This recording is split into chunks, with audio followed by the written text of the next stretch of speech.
Comrade Salia Omar Abdul. The Communist Party of Britain, Comrade Liz Payne, she's here.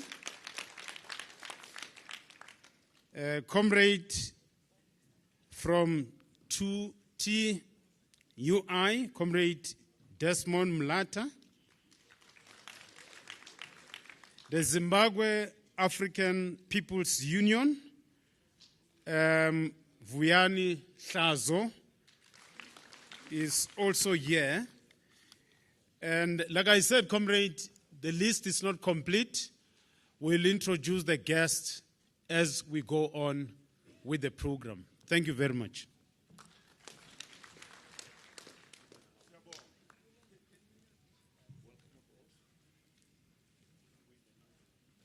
Thank you. Thank you very much, Comrade Second DGS. We will now, we note those guests who are with us, who are going to be enriching our debates. Some, of course, will be observing, because as the Communist Party, we have to debate, persuade one another, but reach a decision at some stage, not debate endlessly. Thank you very much, Comrade Masondo. We will now move to the final credentials, which will be led by the first DGS, Comrade Madala. Alright, Baba.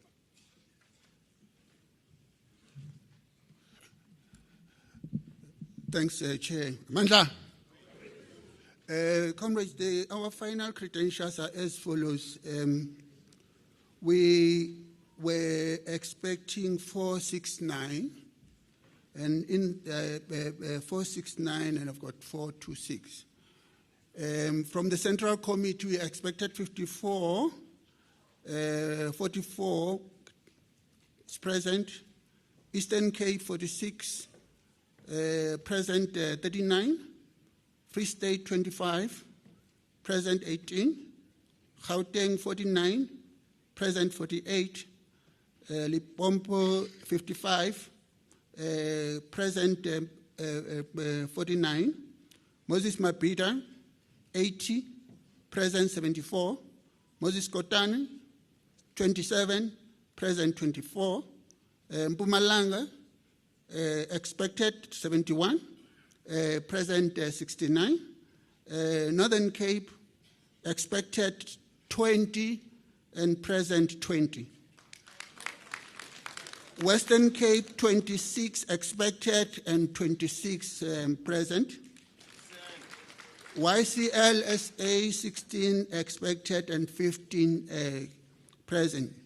So total expected voting delegate is 469 and expected is 426. On the non-voting, yes, 426 present. And that is a part that determines our quorum. As we have indicated yesterday, our quorum is 236, and if we are way beyond it, we're at 426. On a non-voting delegates, we're expecting 202, and we've got 150. That includes our staff. We're expecting that our staff will be having 28, but we're 34. International guests, there were 20 expected, 15 are here. There are special guests for the Secretariat. There were 25, we've got 26. From the Alliance, the ANC, we're expecting 10. We're expecting 10, and there was a request for more, but currently I've got 5. From COSATU, 6, expecting 6, and we have got 3 present. From SANCO, we're expecting 3, and we have got 0. I want to explain, I will explain that later. We do have yet a delegation here. Will explain it later what about it.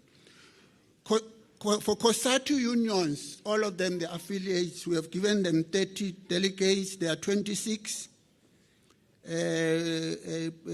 World Federation of Trade Unions, we expected 2. There are 2. Other federations that are not within COSATU, there are 6. And we expected 6. We have got 2 from SACP. Stalwarts, 4. We have got 2 stalwarts present. And I think we have missed 1.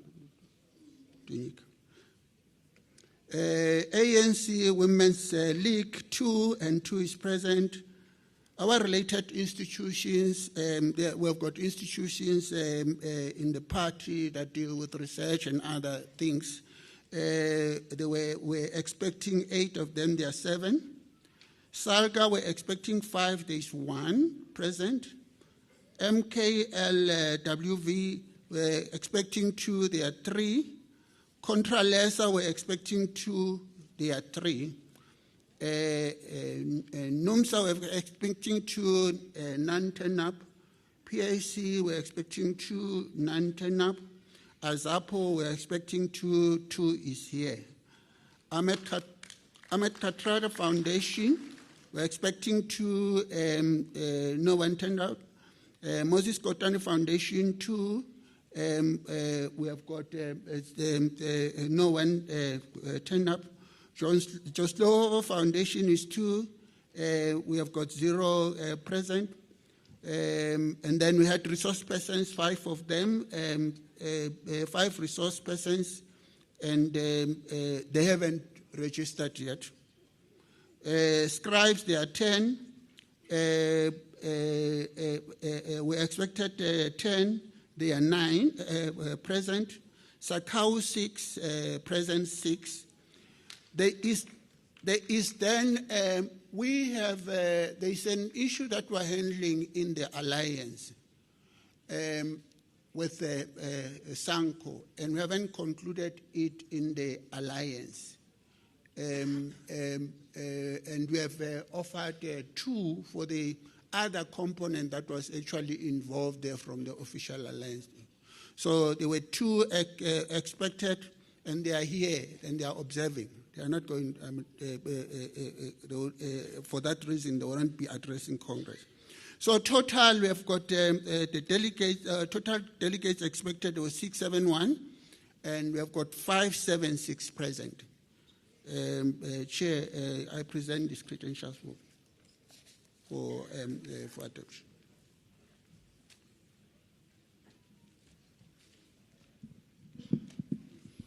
Thanks, Comrade First TGS.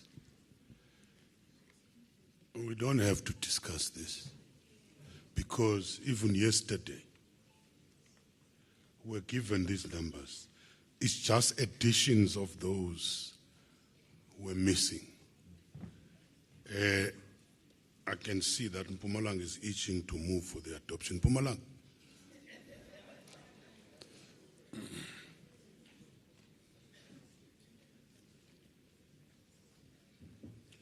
Kanceda umboko pha.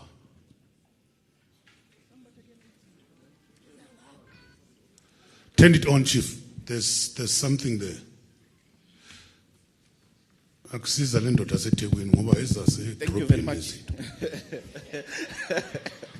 No, thank you very much, Comrade Chair, Comrade Nhlakanipho Zuma, Mpumalanga. Comrade Chair, on the basis that this is the final product of credentials, as Mpumalanga would like to register that we are a full complement, we are 71 instead of 69. And we move for the adoption. Thanks, Chair. Thanks, Comrade Nhlaka. Seconder. I see Northern Cape.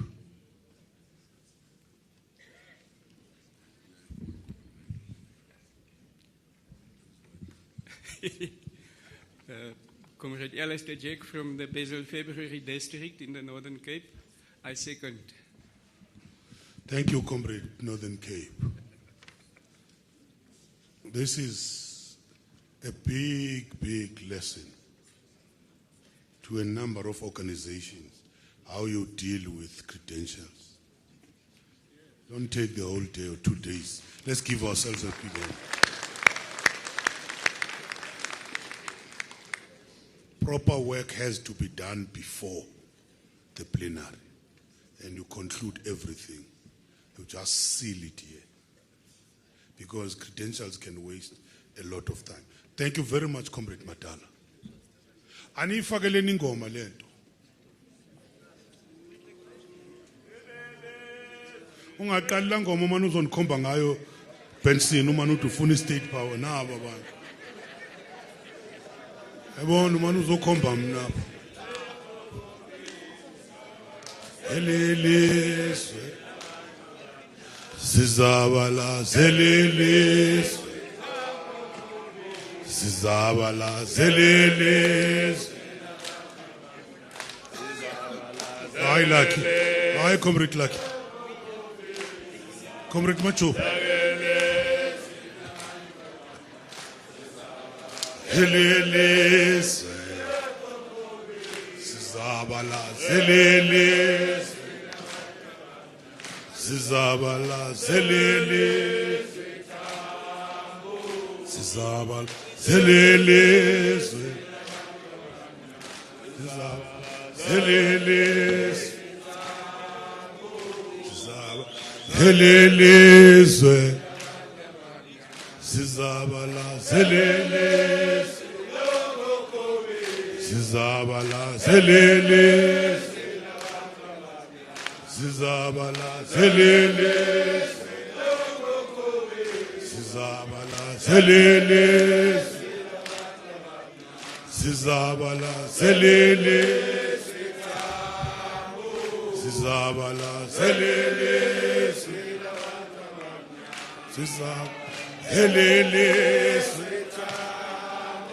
Sizabala zelelizwe Sizabala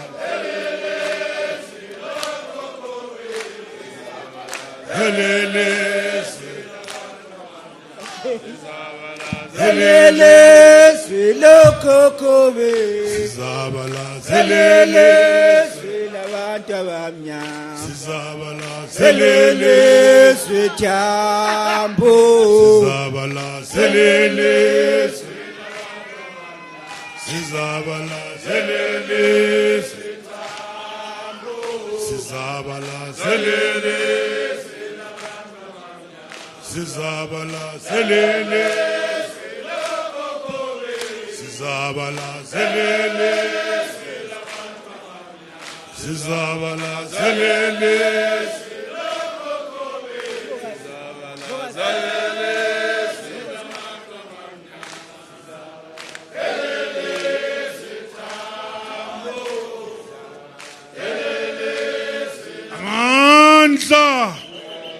Amandla!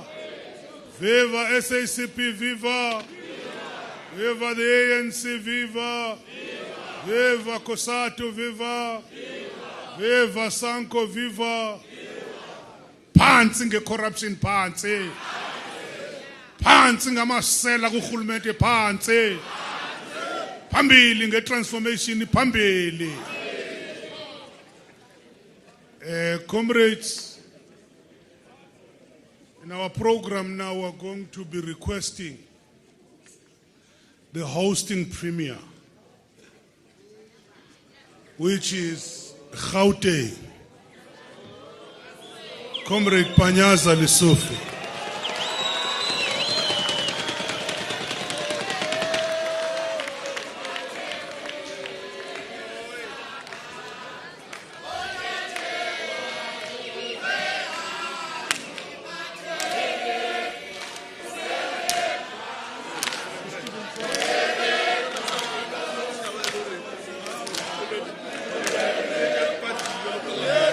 Kwala Here kwala wasemitland Here kwala Here kwala wasemitland Here kwala kwala. Here kwala wasemitland. Here kwala, here kwala. Here kwala wasemitland. Amandla. Long live the undying spirit of Comrade Harry Kwala. Long live. Long live the undying spirit of Comrade Krisane. Long live. Asifuni GNU. Asifuni GNU. Asifuni GNU. Asifuni GNU. He attended socialism. He attended socialism. He attended socialism. Attended socialism. Asifuni GNU. Asifuni GNU. Asifuni GNU. Asifuni GNU. Amandla. He attended socialism. He attended socialism.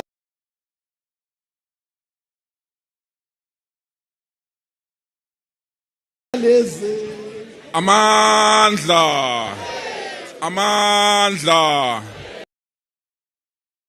Long live the undying spirit of Comrade Joe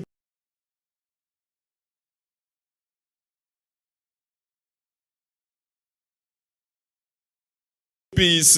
Long live. Niyabasabana. Niyabasabana.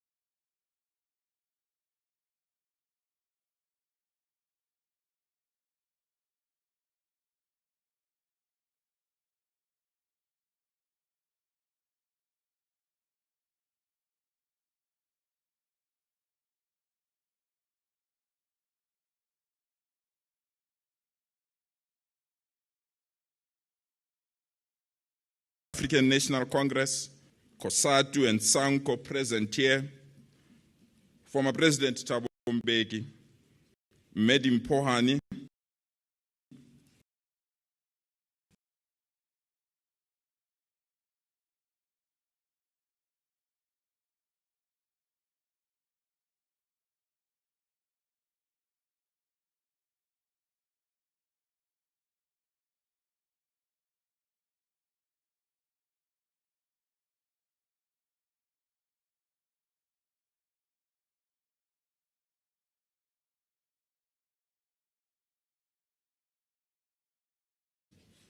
we want to thank the leadership of the South African Communist Party for choosing our province to host this historic 5th special conference.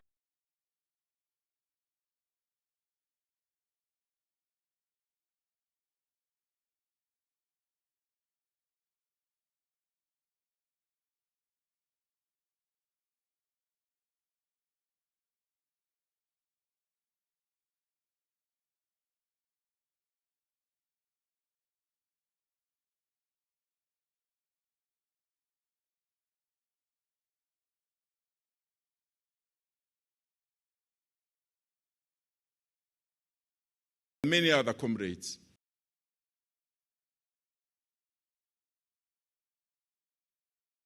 That are found in our province. When we established a government of provincial unity, without that other political party.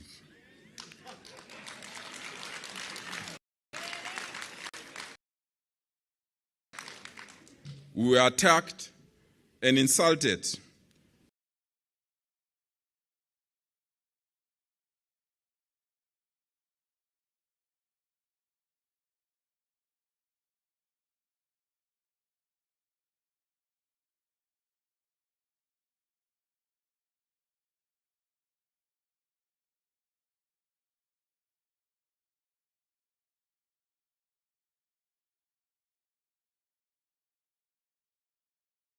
An ANC-led government province useless. Daily, we are demonized, we are insulted, and some sections of our media have been entertained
ayikho isocialism sesine 100 years ephathini namanje ayikho Thank you, comrades.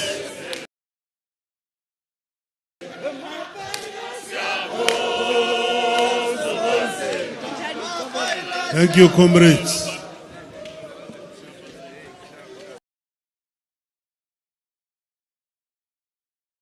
Amandla.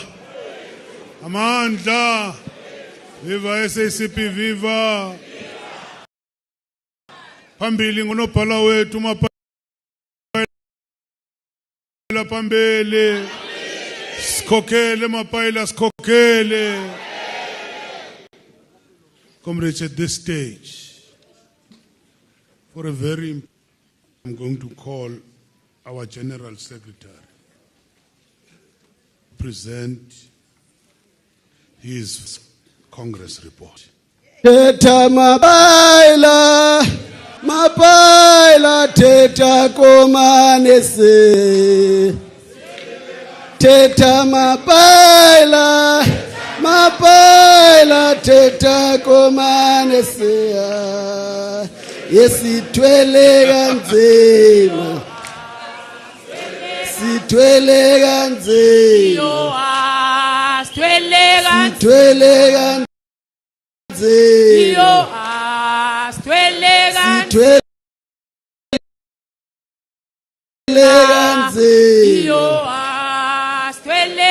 Solima paila,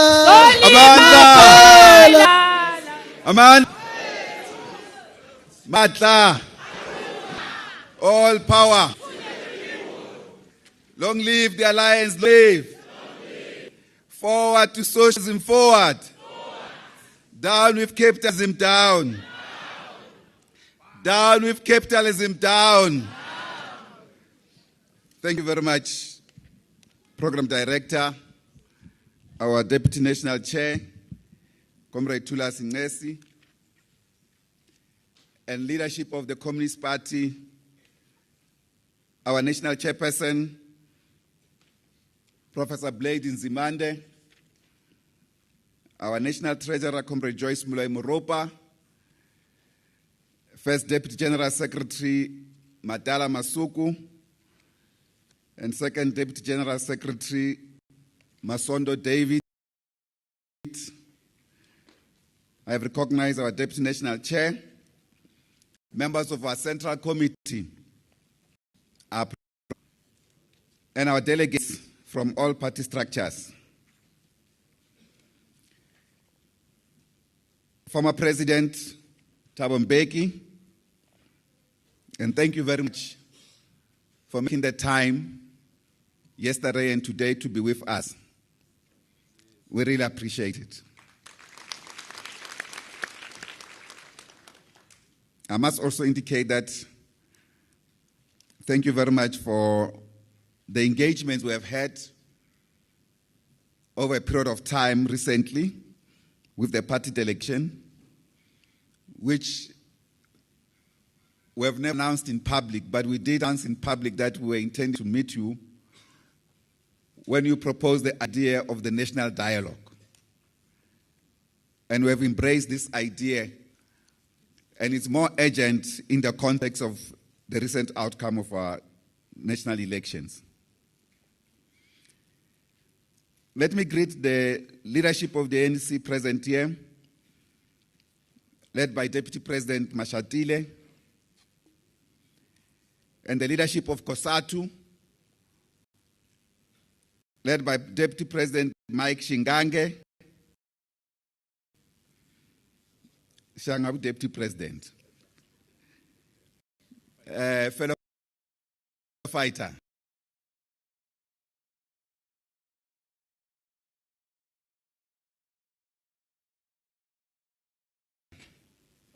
The fighting shop steward, Mike Shingange.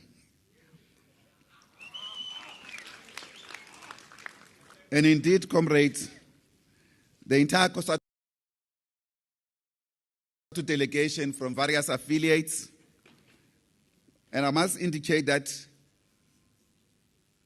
we were excited to receive a request from one of our affiliates, which on its establishment embraced socialism, SACP. They said they want to bring 10 delegates as a commitment to their recommitment to the socialist tragedy within the trade union movement. And of course, all affiliates of COSATU are present here. And greet the president of the World Federation of Trade Unions, Comrade Makwaiba, one of our own, is going to leave this afternoon to India and also to address particularly the dire situation that has taken place in Syria over the last few days. We'll talk about that in the political report. President Makwaiba siyabonga ukuthi ube khona la and for reconnecting us with our mother movement, the World Federation of Trade Unions.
Really, because then South African, who led the entire continent.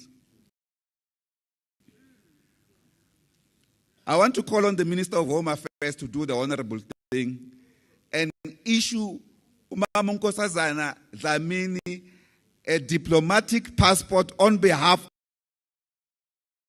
of our country. We demand that.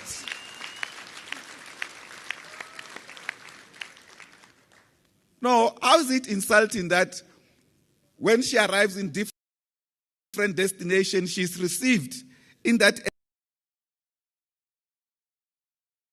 esteemed self because of her achievement as the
It's an organization of society.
For general elections, Today, when government celebrates these general elections, they don't even mention that this date was written with the blood of many martyrs. But this particular special cadre of our movement, Comrade Chris, Chief of Staff of our Liberation Army, Umkhonto Wesizwe, member of the ANC NEC. I know Comrade Mbeki, Mamadi Mpo had addressed this matter in public. This was one of your intellectual peers and comrades.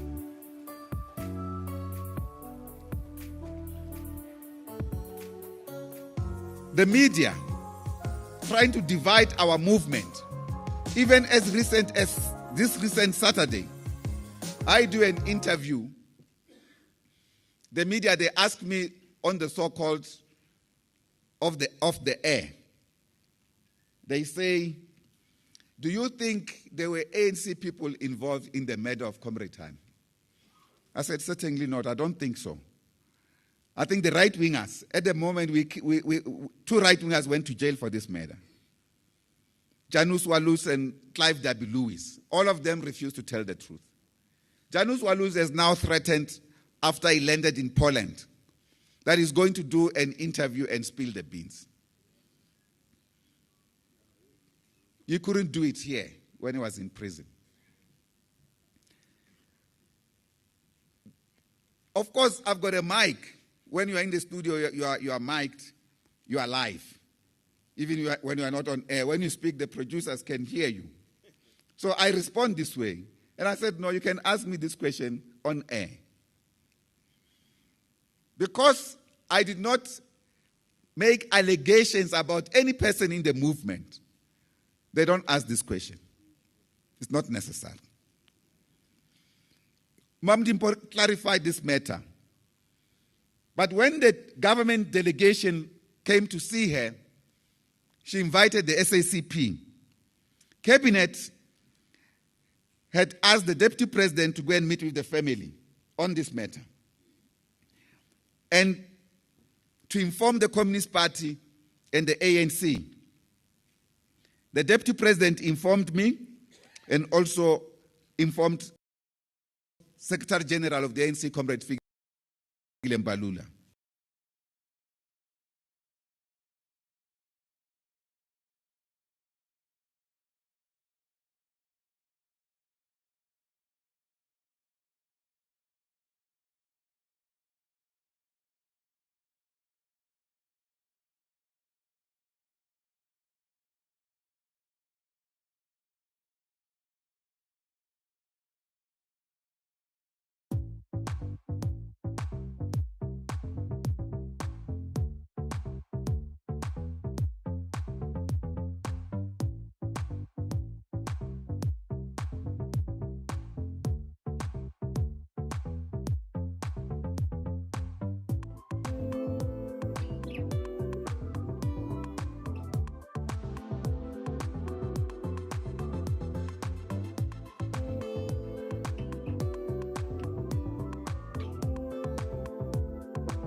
Is the way you have treated us.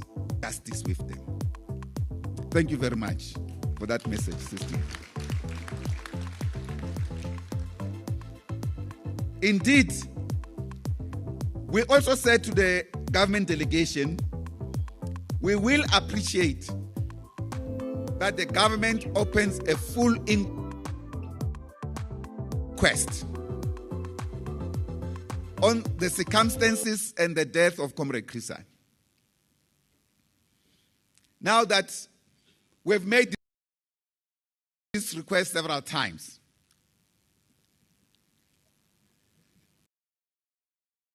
our provincial secretary, Comrade Jacob Mamabulo, Minashuru,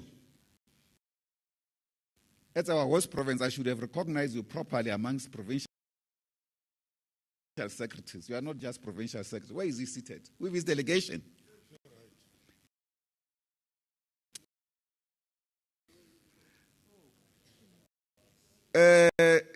Jacob of the Communist Party and the leadership of Gauteng, we really appreciate.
Continue to guide us.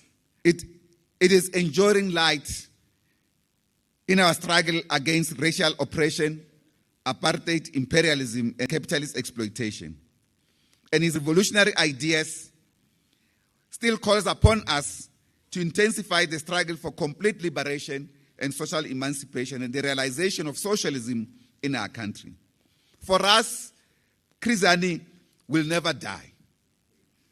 We will not rest until his vision for a just, equal, and socialist society is fully realized.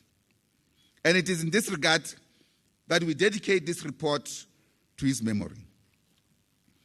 We equally, as we look at the recent major political setbacks suffered by our movement, by losing the recent elections, that is our majority position in the battle for democracy through electoral contestation, which will certainly necessitate adaptation of our strategy and tactics of the revolutionary working class struggle. In this regard, we want to start by thanking our party brigades for their hard work in the elections campaign. These brigades were named after Chris Hani. You did your best, and I think in this regard you deserve a round of applause for yourself and other volunteers who are not here.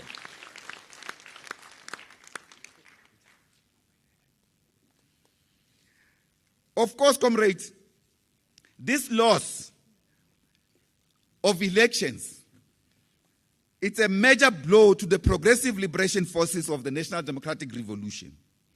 It is a collective loss of the revolutionary movement. It is our loss too as a Communist Party. It's not just the loss of the ANC, the loss of the alliance. It is the alliance that has been defeated by counter-revolution to come below 50%. We call it a revolutionary setback.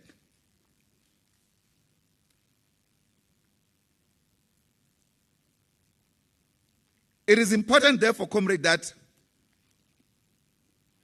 we start by appreciating the necessity of this alliance, the significance of this alliance, and its role in society. This revolutionary alliance is not an alliance of individuals. It's an interclass alliance. It's an alliance of a struggle to transform our society. It's an alliance of a common vision about the future of our society. That is why at the core of this alliance is the National Democratic Revolution, which the ANC characterizes simply in its strategic mission, that it stands for the struggle to create a non-racial, democratic, non-sexist, prosperous, and united South Africa, where all people will live in peace and share the wealth of the country. We are not yet there. And therefore, we will dedicate a significant section of this report to the analysis of the state of the national democratic revolution, this conjoiner of the forces of the alliance. But before I get into details about that, let me elaborate the strategic task of this Special National Congress, the reason why we are here. The main and most immediate important task of this Special National Congress is to define the new role of the SACP in the context of a very serious and difficult challenges confronting the national democratic revolution and the revolutionary working class struggle for socialism. In other words, not just to define it, but to give impetus to how to rejuvenate the national democratic revolution, how to create a hope for this struggle in order to mobilize the masses to continue our struggle. We are also gathered so that we can collectively define this moment, having suffered this huge loss together as forces of the alliance. But we in the party must outline the task of the working class in this current moment. It's not just only conjectural analysis, but equally what we should do for the future. So the program arising out of this will become important. We should equally take responsibility for the mammoth task of tackling together with our people the acute crisis of the cost of living in our country, and therefore launch multiple campaigns against neoliberal economic system that is devouring our society and create a platform for self-reliance of our communities. This part, I'll speak at length about it, of some of the work that we have already begun to do in our communities. We are also called upon to refine and adapt our strategy and tactics of the national democratic revolution and socialism for effective implementation of the South African struggle for socialism, our program. In other words, how do we harness the various forces in our society to build a powerful socialist movement of the workers and the poor to confront the difficulties of capitalism in our country?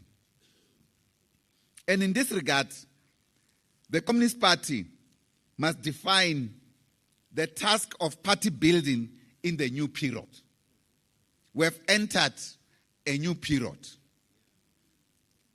in our country. Some people have called this new period a new liberation struggle.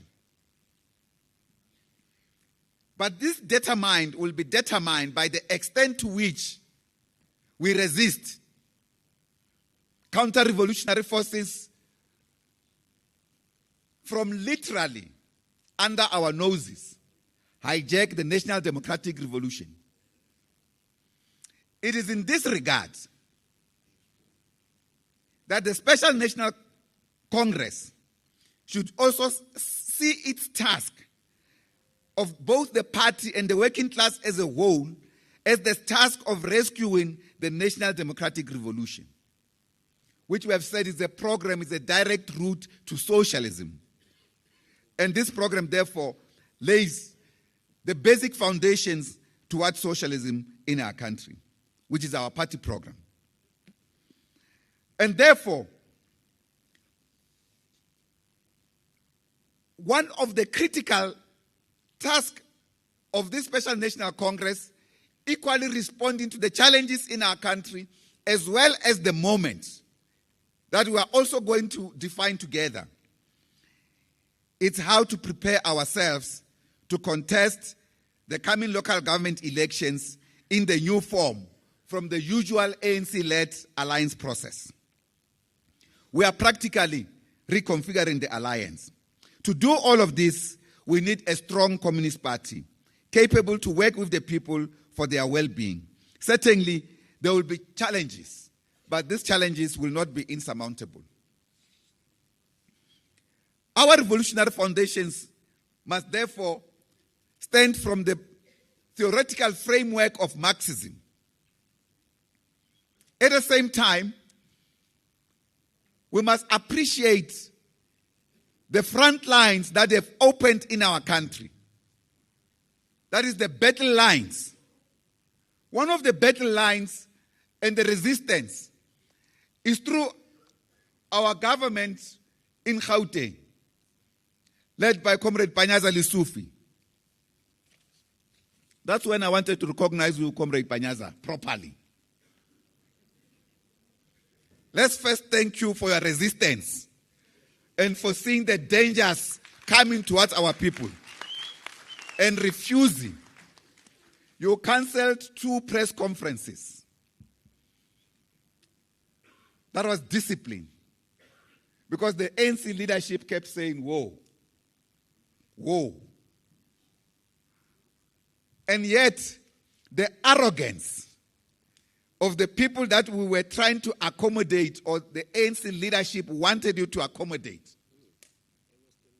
was showing that no, they are not prepared to treat us as human beings and even as equals.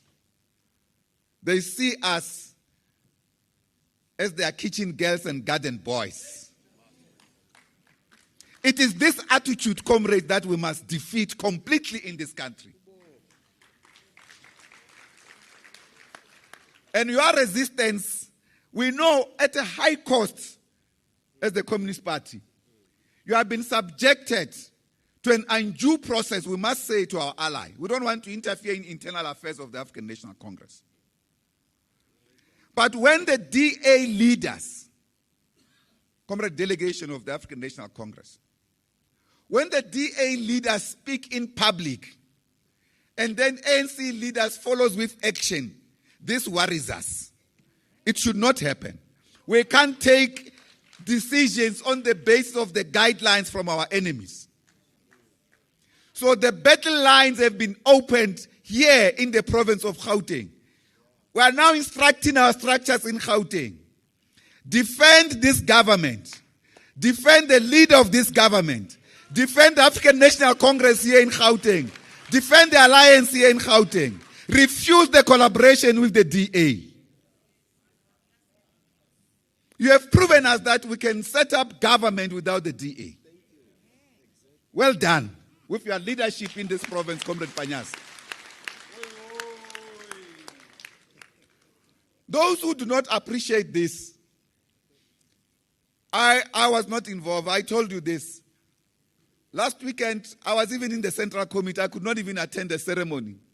Comrade President Mbeki. The community of Thokoza, where I was born, that's my township, the heroic community of Thokoza. And my commander is here, Commander Oros Mafuta, Comrade Temba. That was a special commander, that one, of Umkhonto weSizwe. As well as Commander Chechela Machiche. Now, the comrades of Thokoza, in their own right, those who were in the self-defense unit, and MK combatants who could not integrate for more than 30 years, or for 30 years after our democracy. We have such cadres, Comrade President. The system just rejected them. They live in poverty. Some of them in government. I suspect, Comrade President, even in the team that you are traveling with, they are still holding low position despite the integration more than 30 years ago. They are not properly promoted and remunerated for their work. But those comrades in Thokoza, who Comrade Panyaza and the government of Gauteng employed them as security wardens, they held a celebration ceremony. They organized it on their own.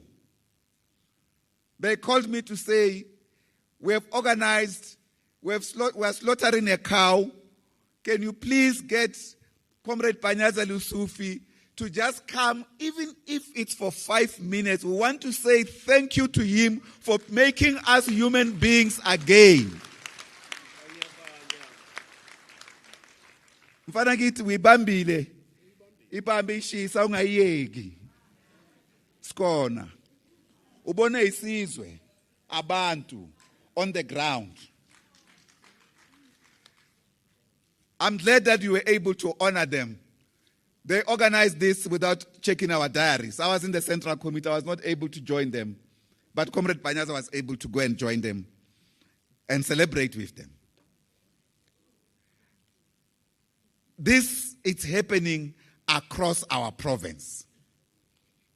We have said to some of our premiers, please emulate what this comrade is doing. It is possible to do it. Don't make governance sophisticated. Make government simple and be a thing of the people.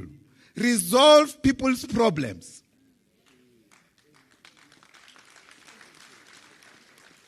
You know, Comrade Mamabula yesterday says to our comrades, you are welcome in Gauteng. Please go anywhere. And I say to the national chair, hey, this comrade is very brave. He says to this comrade, they must go everywhere. But you know, if he's talking about Thokoza, yes, I know. Because Amapanyaza, that's what the masses are calling them. Ayasebenza. Yes, Ayasebenza. So the community is becoming safer. Now, when something like this is happening for our people, why are you removing the leadership that is doing right for the people? Or you seek to intimidate them so that they get intimidated, they are bullied day in, day out. That's not the way to run our affairs. We encourage the best amongst us and those who are doing well. And if they are doing things in the wrong way, we call them properly and talk to them. We don't condemn a comrade for wearing a T-shirt.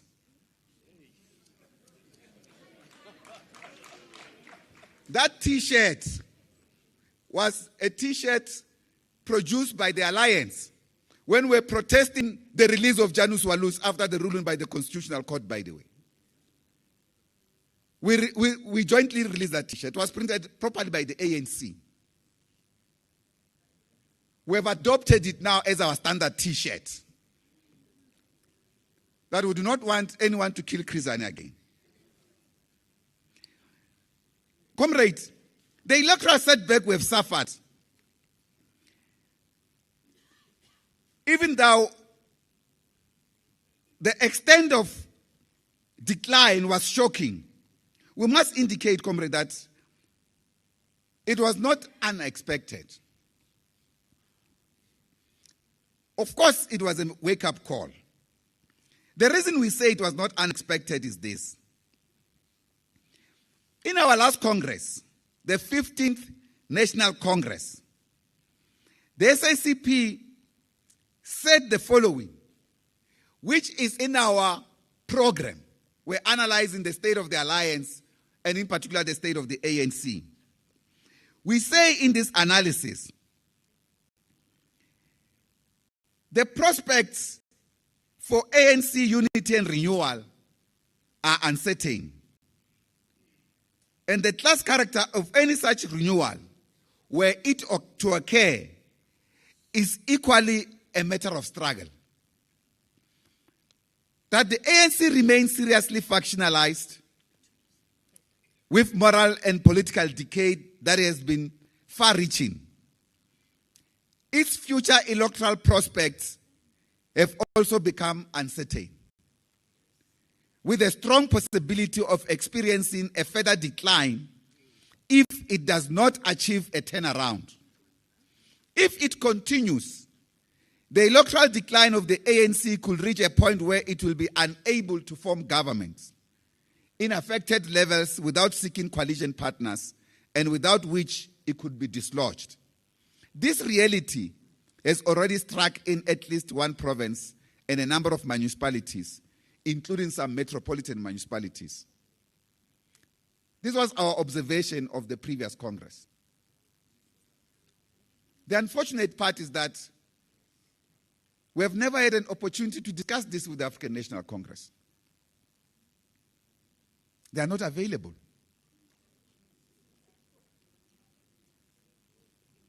When we meet, it's for a few hours. We don't want to join another president who used to say, no, with more time, 1 week. But when a revolution is faced with such serious threats, and one of your allies makes an analysis of this nature, you certainly should listen and say, what are you basing this on? So we can discuss and find solutions together. We have no intention to weaken the African National Congress. If anything, our task is to strengthen it, not to weaken it.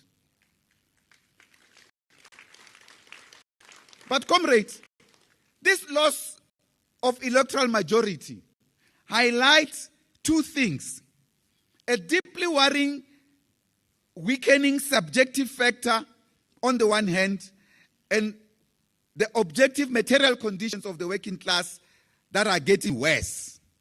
In other words, we have a weak leadership at a point when the living conditions of the masses have worsened. But this is a task of the entire revolutionary leadership. It's not a blame, but it's to say, when you are a liberation movement occupying political office and exercising political power, you exercise it effectively for the interest of the people. We could not intervene to halt this deepening crisis. We could not make tough decisions and address errors that were committed within the movement, especially with the African National Congress as the epicenter, particularly in control of state apparatus, now influenced strategically even by reactionary forces. Some of the comrades have said, trying to justify through manipulated algorithm, by the way, trying to justify the relationship between the ANC and the DA, which is now a signed relationship. We did not know this.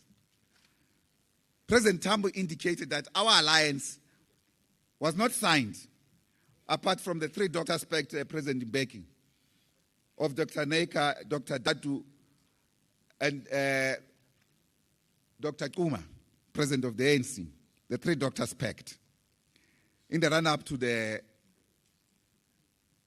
mass programs by the liberation forces against the apartheid regime. President Tambo says, our alliance was forged in battles, in struggle. Our cadres died together in battles. We are intertwined by our struggle and our common program. But the ANC signs a pact with the DA.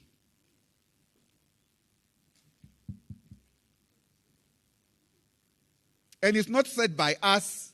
We first see it with a tweet from Adrian Basson of News 24. He threw a tweet with the signature of the Secretary General of the ANC on the one hand and the Federal Chairperson of the DA, Ms. Zille. And a few hours later, Steenhuisen announces the pact.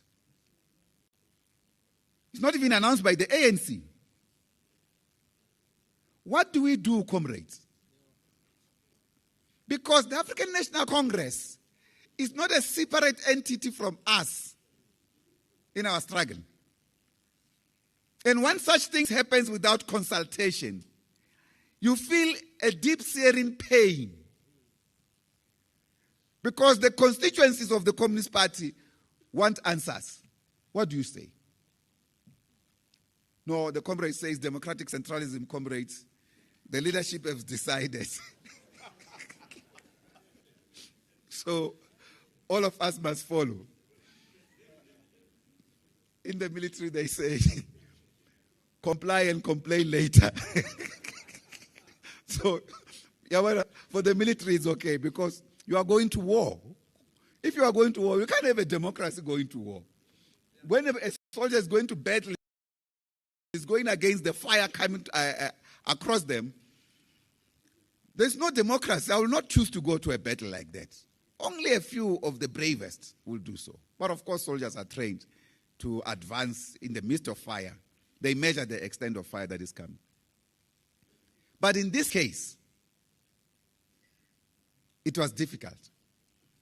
That is why even how we exercise democracy in our movement, as part of this organizational renewal, we should put mechanisms that should not allow the leadership structures to overreach their powers. So, post the elections, analyzing this loss, what we characterize as a major setback as the movement, we met as the Communist Party extended Politburo to give a guideline about how to engage with this moment. We said the first task is to secure the liberation forces to lead this transition.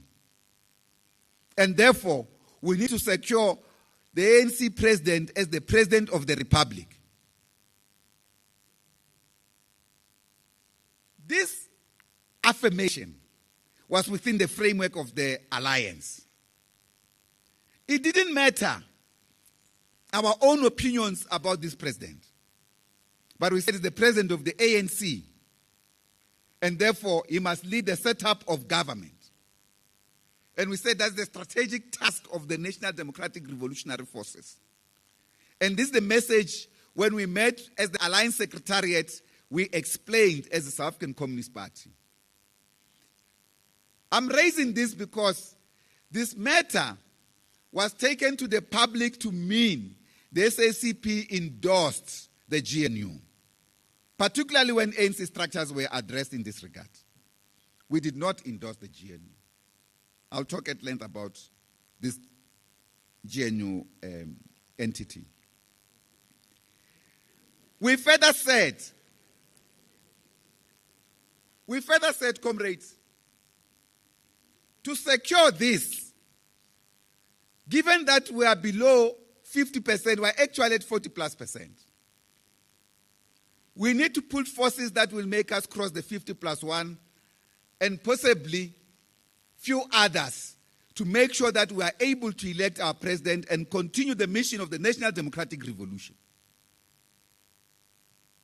This was our view and our opinion.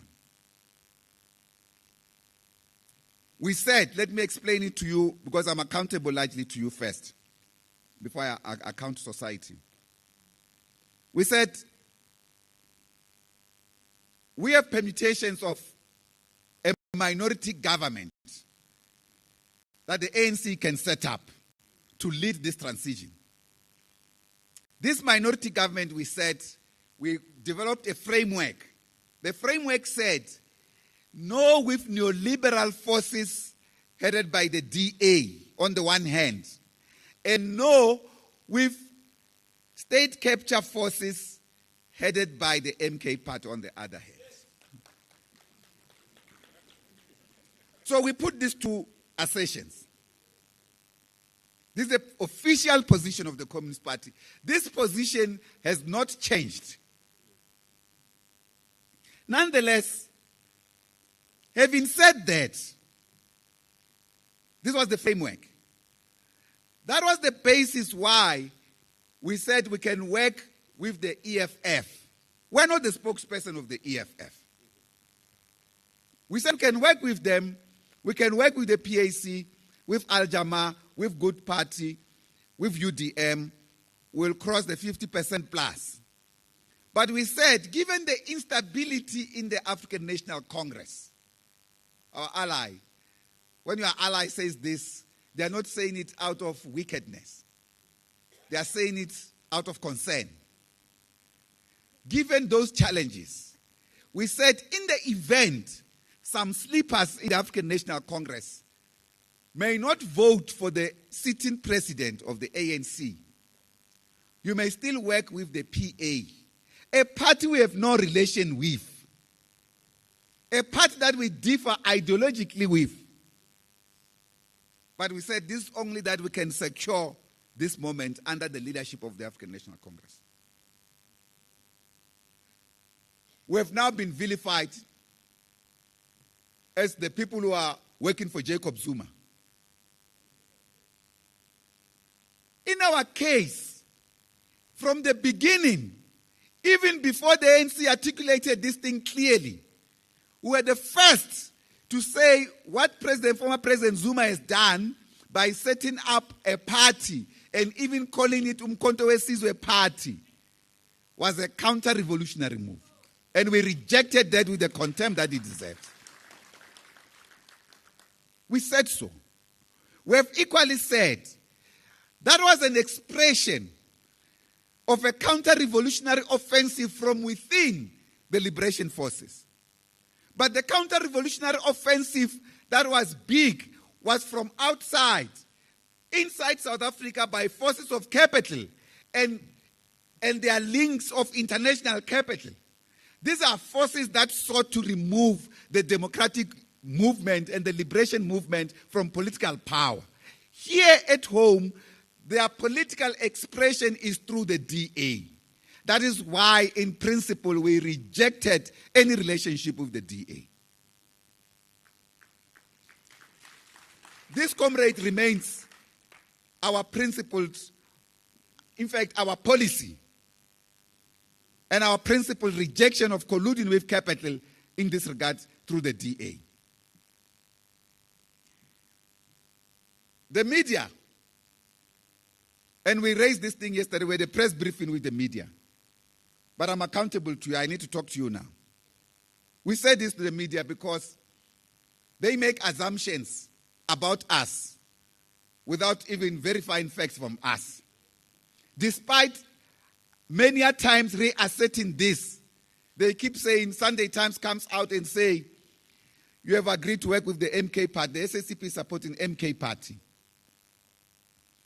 We said it's not true. Please correct that. They said they'll correct it in the next edition. They don't correct it in the next printed edition, but they corrected it in the digital edition, which, for instance, I don't even read. I don't have access to it. I don't see it. I complained to our national spokesperson, Dr. Mashil, hey, Comrade Mashil, this thing didn't appear. He said, no. The editor said, no, they did it in the digital edition. I said, let me see it. It doesn't come. The following Sunday, they repeat the same thing. I get a call from one of our comrades in KZN. He says, no, Pala, but please, almost like crying. Why is the SACP endorsing this man? I said, what do you mean? He says, no, I see the Sunday Times. I call Mashil. Mashil, these people have repeated this. I go and buy it, I find it again. We correct them. They say they corrected it again in the digital edition. Then when we expose this thing in public, then, because I did an interview with another media house in their podcast, and then I revealed this fact because they were also trying to say, are you with MK party? When I said that weekend, then Sunday Times, instead of apologizing, they say, Solomon Paila Mampara of the week. Because he no longer has class prism. He has a nationalistic prism. He's only talking about the unity of black parties. What is wrong with black organizations and black people uniting? There's nothing wrong principally with that. The issue is when there's narrow nationalism that is racist, we will object to that. But we can't object to the unity of the African people. That's one of our founding tasks of the movement, to unite the African people to fight for their land, in particular, to fight against the land dispossession. We will talk about this question of the land, by the way, in the report later on. So it is in this regard, comrades, that then later on, there was a criticism in public, which we know they concocted even some of this criticism, particularly in the social media space, from a consequence of a conference in Gdansk in Poland, a conference convened by the European Union, together with the Brent Foundation. And the Brent Foundation is the foundation of the Oppenheimers. This Brent Foundation brought there 50 African leaders to the meeting in Gdansk. In that meeting, they brought some editors from South Africa. I don't have to mention their names, but those editors were predominant commentators in the recent elections on television and radio, condemning the liberation movement. But what worried us was that among the forces that they put together to that meeting in Gdansk were the leader of Renamo in Mozambique, the leader of UNITA in Angola, and other opposition parties in Zimbabwe and so forth, including Tendai Biti, who came here after that in a seminar organized by the Mail and Guardian to condemn the liberation movement. And I'm now told the reason he's doing that is because he's actually publishing a book against the liberation movement. And even his condemnation of the liberation movement was a big, the whole day headline news on SABC radio, various radio stations. Now, that counter-revolutionary offensive, comrade, must not go unchallenged. Particularly post-elections, then the ANC go into the same bed with the same forces that wanted to remove it out of power. What must we think? Now, an important question, this so that it doesn't confuse our cadreship, came about when one of the leaders said, well, our choice of the, well, they said, the DA, our choice of the DA is not different in a sense that the DA, EFF, and MK party are all hostile to the ANC. So what is the problem? And we entered the fray to indicate that the difference is that the DA is a party of the capitalist forces. The party, the spokesperson of monopoly capital in this country. It has no interest of the people of our country. But under democracy, even such reactionary forces are allowed to exist. They must not confuse revolutionaries. In this regard, we were not endorsing either the EFF or the MK party. We were saying in setting up the minority government, yes, the ANC could have worked with the EFF. And we made our stance very clear in that regard. And very clear also against the MK party. I felt it's important that we clarify this so that this matter is clear from our structures, not from what the media continues to say. Now, the National Democratic Revolution, comrades, our deeper analysis is that it has reached a very difficult moment. We have suffered a major setback, and we can say this NDR has been derailed. Because of this derailment, it will require the forces of the National Democratic Revolution to come together, strategize together, develop a joint program to respond and to rebuild itself.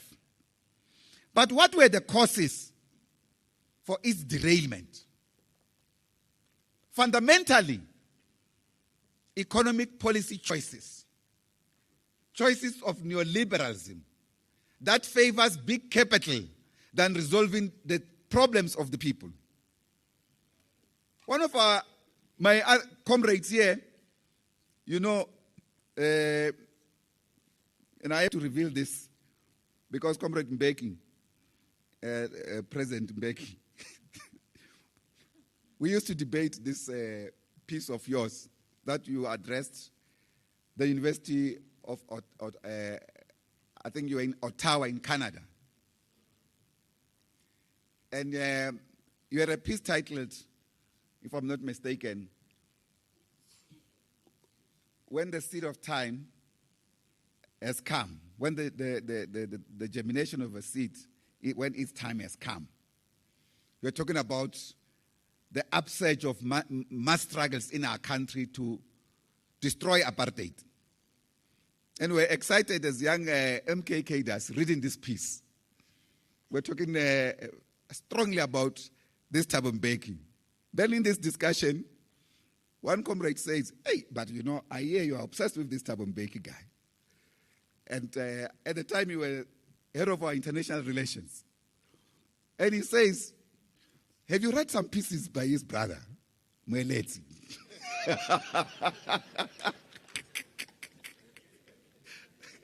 So I must appreciate that Comrade Mweleti is here, is my special guest. Thank you very much, Comrade Mweleti. So from time to time, I give myself time to go and engage with him. And of course, he's got very strong views. And now I understood why that question arose.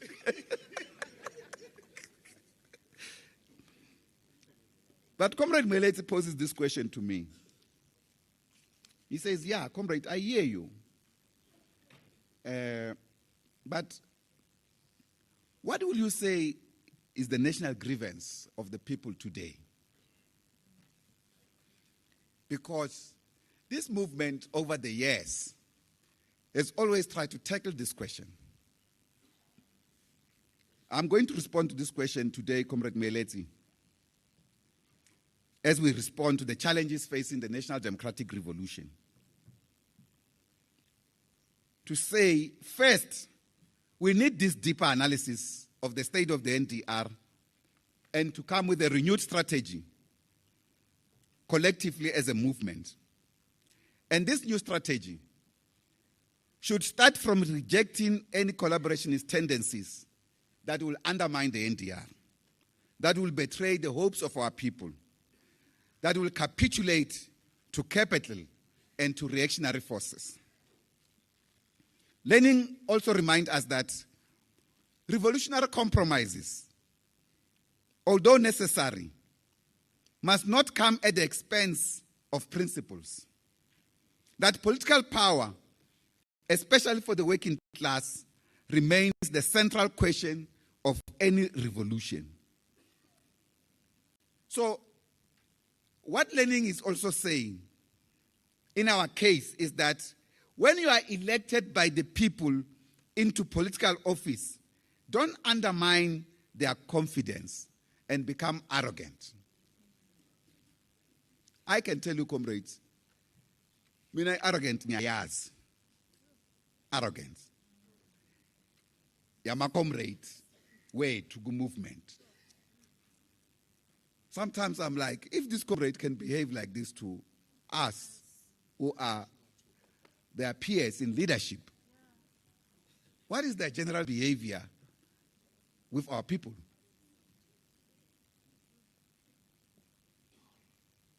Some time ago, I had security protection from the SAPS. I was in the Eastern Cape. I get into this car with our comrades. Later on, when they are dropping me at the airport, they say, hey, but comrade, you know, we must just appreciate that today we were with a comrade. Because, hey, these comrades, sometimes they don't treat us nice. They belittle us. They send us for small things. unnecessary things when we are here to protect their life and we are prepared to die for them. Sometimes they have programs such that people don't even have time to eat.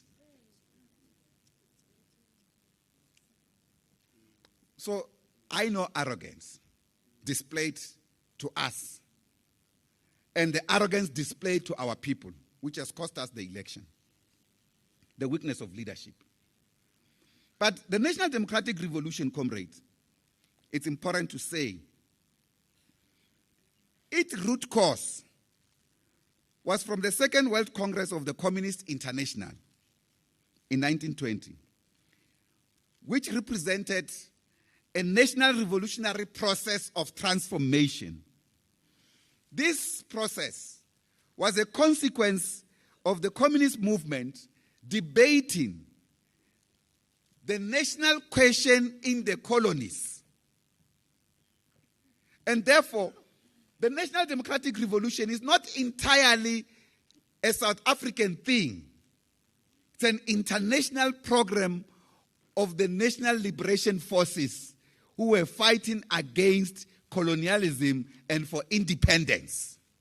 We adapted it to our own condition. Hence, we characterize colonialism of a special type in the conditions of South Africa, in which the enemy and the people were occupying the same place. For instance, we have over centuries, the colonizers who were already here and were not returning back to Europe. So these colonizers were now indigenized, so to speak. Comrade from ASAPO will discuss this question later on, what is an appropriate terminology of the indigenization of the European settlers in our country. So we had settler colonialism.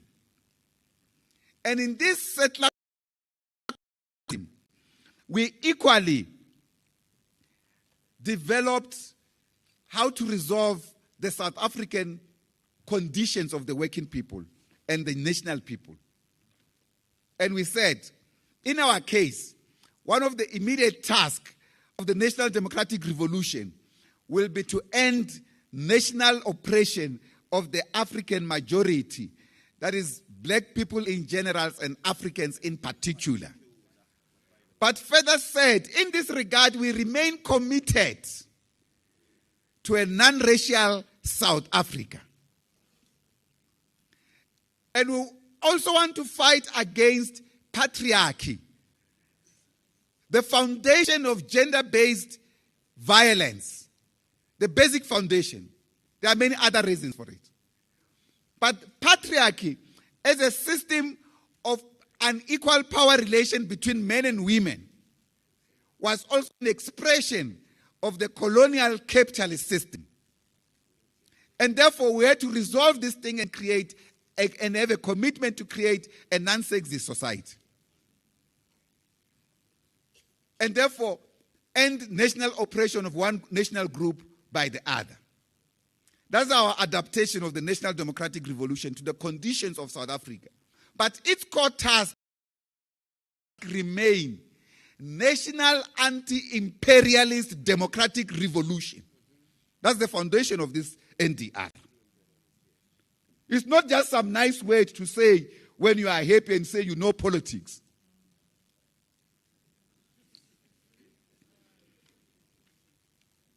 And in this case, there were also discussions, by the way, by the communist movement.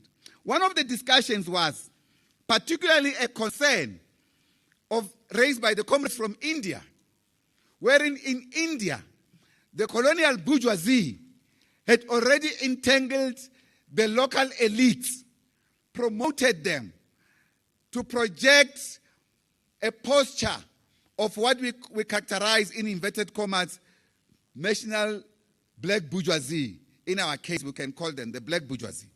In India, this was the localized bourgeoisie. Oh, Petrus Mutsipa. But Mutsipa is in the production sector as well, you know. That's different.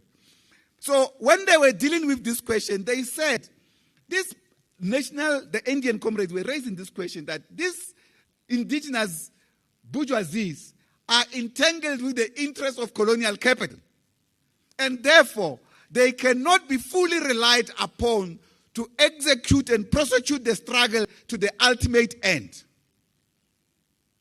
That is why, in our case, the adaptation was the program of the National Democratic Revolution will be driven by the interest of the working class. In other words, the working class aspiration, which is the aspiration of the majority, will constitute the soul of the National Democratic Revolution. And the organizational form will be the Progressive National Movement, the African National Congress, in this regard. So that's why our interrelation with the African National Congress is not whether leaders can sit and laugh at each other as and when they want. It's this intertwinement, the umbilical cord that binds us. So it is in this regard that equally, this entanglement, the comrades from India raised a concern that this resulted, if you allow the political elite to be central to deciding the future of society, it allows bourgeois reformism that prioritize capitalist wealth accumulation over genuine liberation and social emancipation of the people. And that the accumulation of wealth on a capitalist basis was now anchored in the economic exploitation of workers by the capitalist bosses, both those who come from the colonial powers and imperialist centers on the one hand, and those who come from the local domestic bourgeoisie. The domestic bourgeoisie were themselves equally interested in the exploitation of the masses of the working class because of their vested interest in profit maximization. Why do you think we were colonized? Let's ask this principal question. Why do you think we were colonized? The rapacious accumulation of capital to make profit, and for colonial masters to get resources back to Europe in particular. That's the foundation. That is why capital remains our strategic opponent as a liberation movement. And therefore, we cannot capitulate to these capitalist forces. At the same time, the Comintern at the time distinguished national revolutionary path from this reformist agenda. Our own in South African conditions, for instance, in 1955 we adopted the Freedom Charter, which charted another revolutionary path towards liberation and social emancipation of our people. And if you read the economic clause of the Freedom Charter, emphasize, for instance, state ownership and public wealth, that is directly opposed to the, or is an antithesis of the reformist agenda of neoliberalism today in our country. At the same time, I'll read one of the clauses of the Freedom Charter at length, but let me complete this sentence. In the 1960 meeting of communist and workers' parties in the Soviet Union, which further refined the theory and strategy of the National Democratic Revolution, it reaffirmed the centrality of political freedom and liberation, as well as economic and social emancipation. So this theory was further developed. And as part of this movement, as the Communist Party, we continue to also engage our national liberation forces in this regard. This meeting of the National Communist and Workers' Parties continue to define the NDR in different colonized countries as national anti-imperialist democratic revolutions. And they even went further. It can be understood, because this was a meeting of communist and workers' parties, that this historic mission has a task of pursuing a non-capitalist form of development in order to meet the material needs of the people.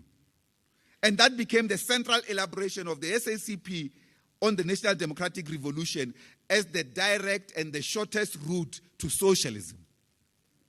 For instance, here's our dear ambassador from Eritrea.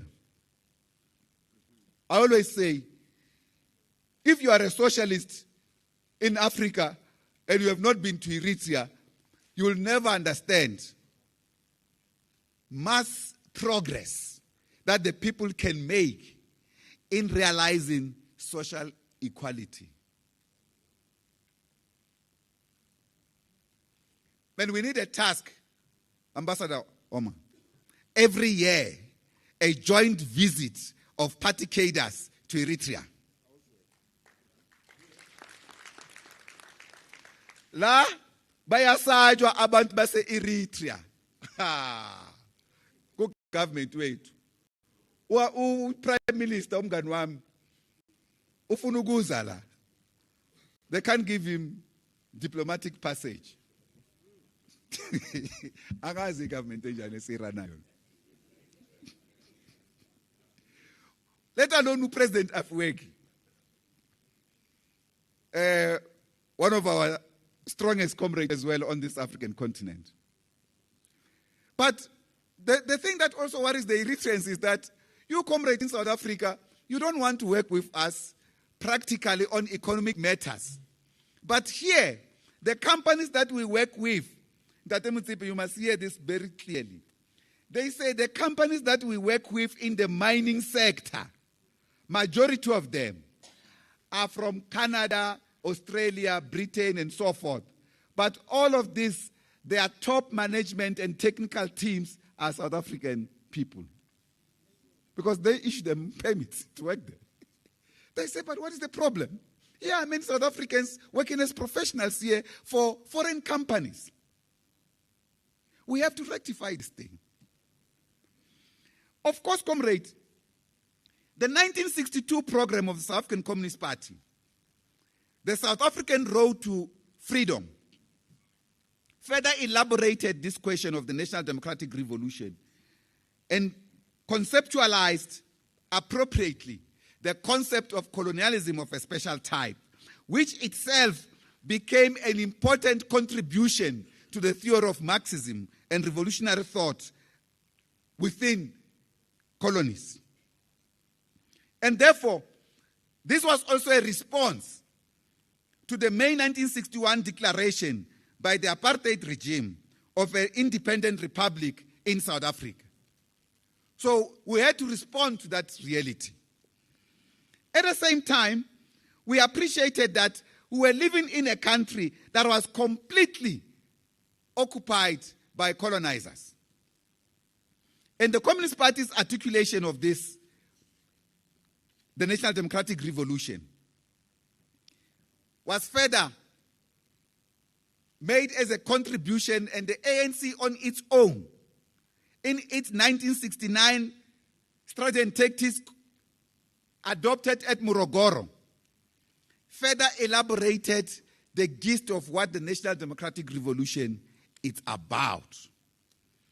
In the Morogoro strategy and tactics, the ANC says this about the National Democratic Revolution. I quote, they say, thus our nationalism must not be confused with chauvinism or narrow nationalism of a previous epoch. It must not be confused with the classical drive by an elitist group among the oppressed people to gain ascendancy so that they can replace the oppressor in the exploitation of the mass. Close quote. This ANC strategy and tactics, Morogoro. It further says, our drive towards national emancipation is therefore a very real way bound up with economic emancipation. We have suffered more than just national humiliation. Our people are deprived of their dues in the country's wealth. Their skills have been suppressed, and poverty and starvation has been their life experience.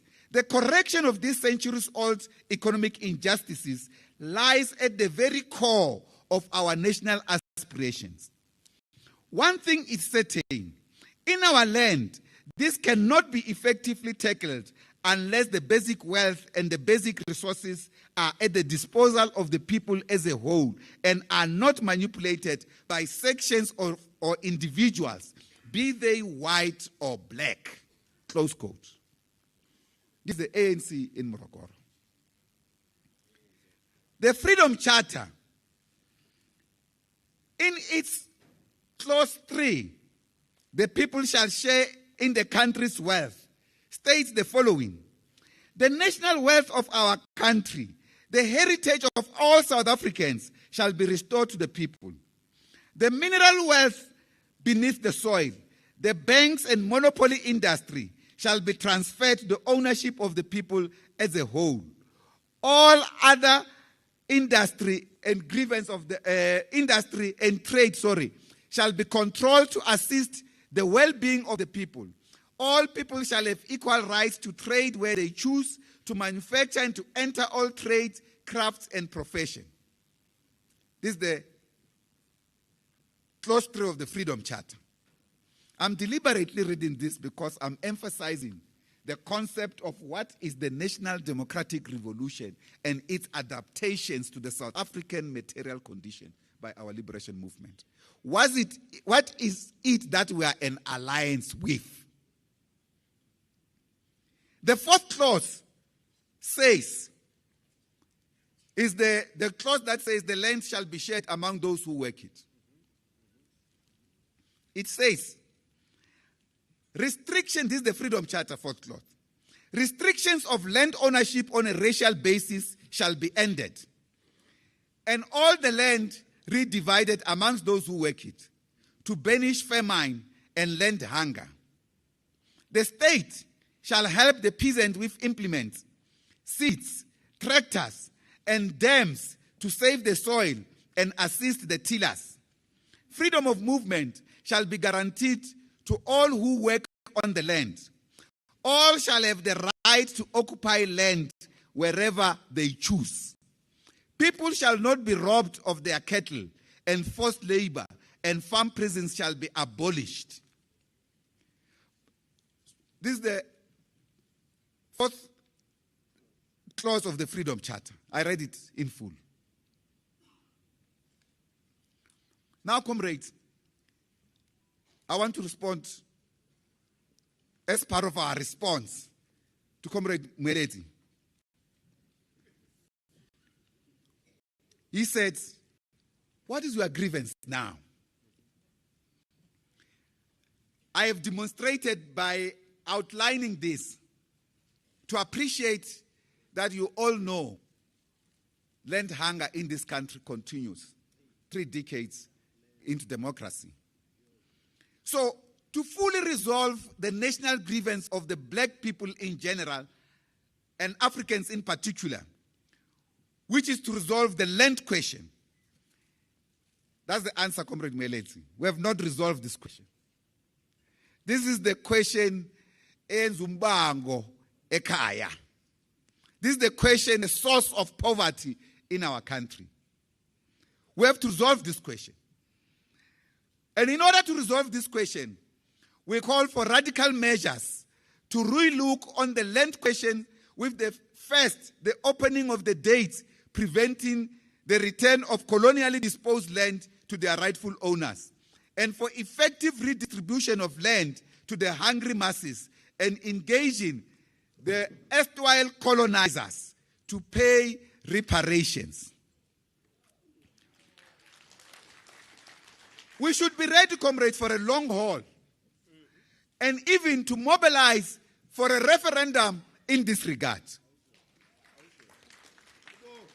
Because some of the people want to believe that because we've got the constitutional court in this country, the people will no longer have a say. No, we need to bring back this question, even if it means having a referendum on this matter.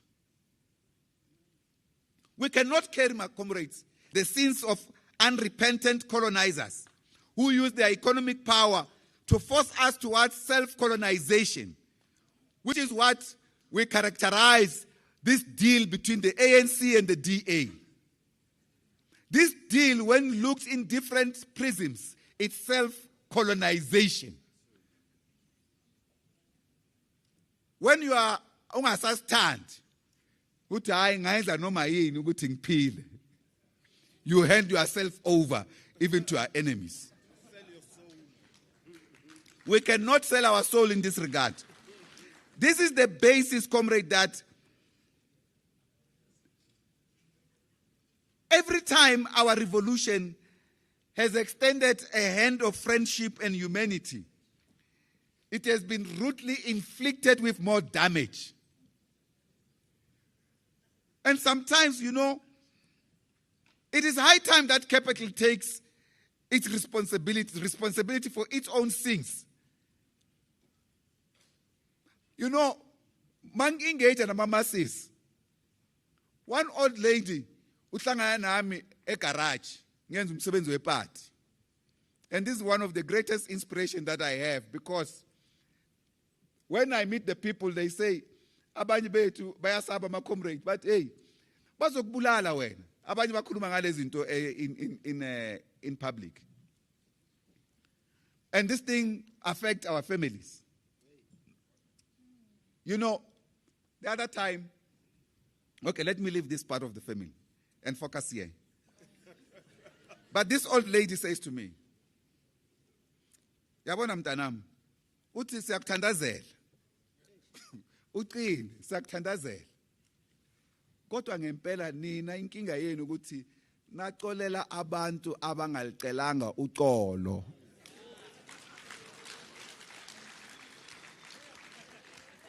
President Mbeki, I'll want you one day to reflect on this thing with us.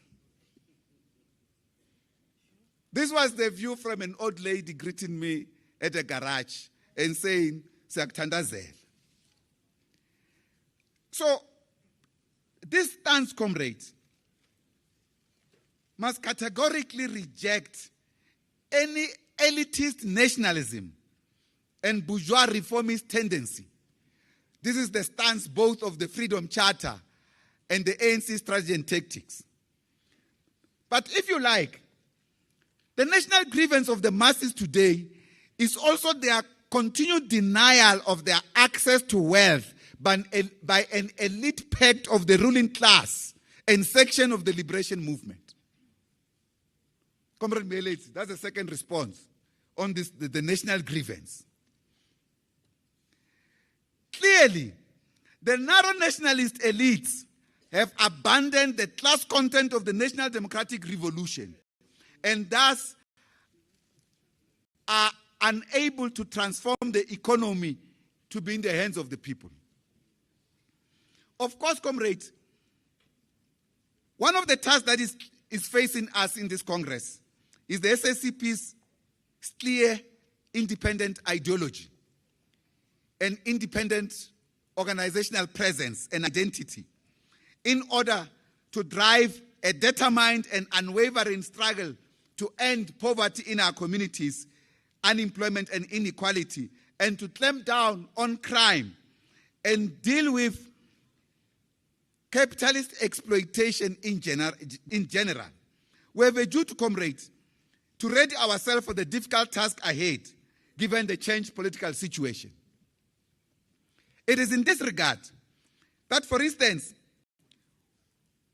whilst we have noted the positive outcomes, we shared this thing with the media yesterday, because some of them are creating an impression that we are not registering any progress we have made in the last 30 years. No, we appreciate this progress, massive progress. But this progress was largely the responsibility of government. Electrification, water articulation, building millions of houses for the poor, access to education and everything else. This has been the achievement of the revolutionary government. Capital has been running away scot-free on this. Of course, comrades, we have started some work in our communities. We have seen some of the leadership we have invited here from traditional leaders. Some of them were working in their communities as traditional leaders. In other words, when you go to villages, whilst we have a democratic local government system, you also have traditional system. We have started village development programs, turning around the living conditions of the villagers. These are pilot programs, but they are reaching a stage where we cannot keep them as pilots. Date Motsepe, ena a e batle private talks. Because of this crisis of working in the villages, particularly to tackle the crisis of hunger and poverty, we start by assisting the communities on how to plow the land and grow their own food across the country.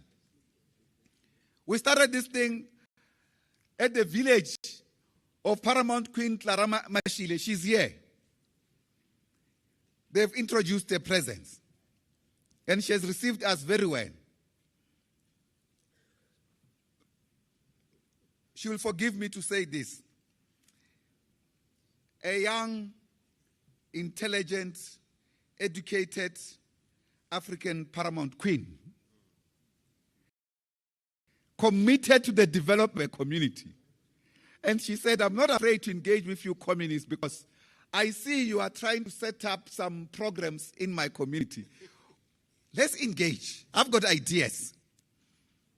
And we had discussions with her, and we realized that with such kind of leadership in our communities, and another vibrant king,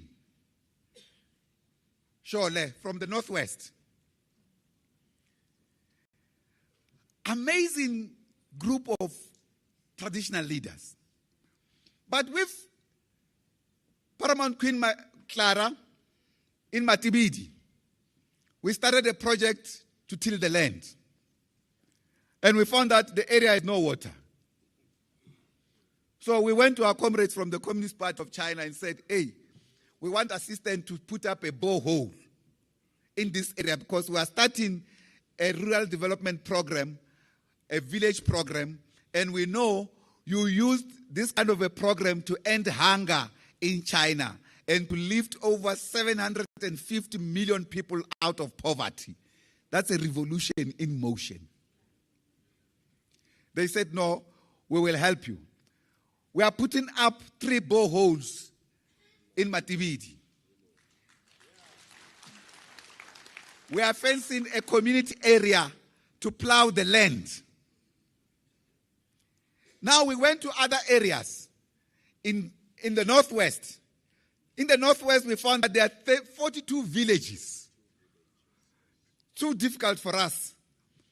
And we went to Zumeri in Limpopo.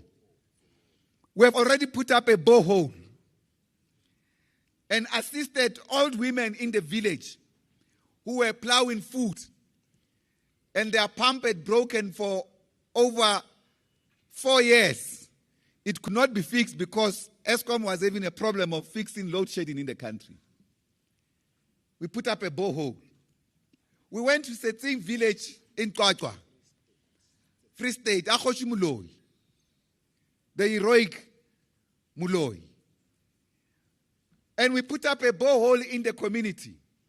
We are putting a program to make sure that in every area where we go in these villages, ultimately, every single household would have someone working and having an income and also secured by food security.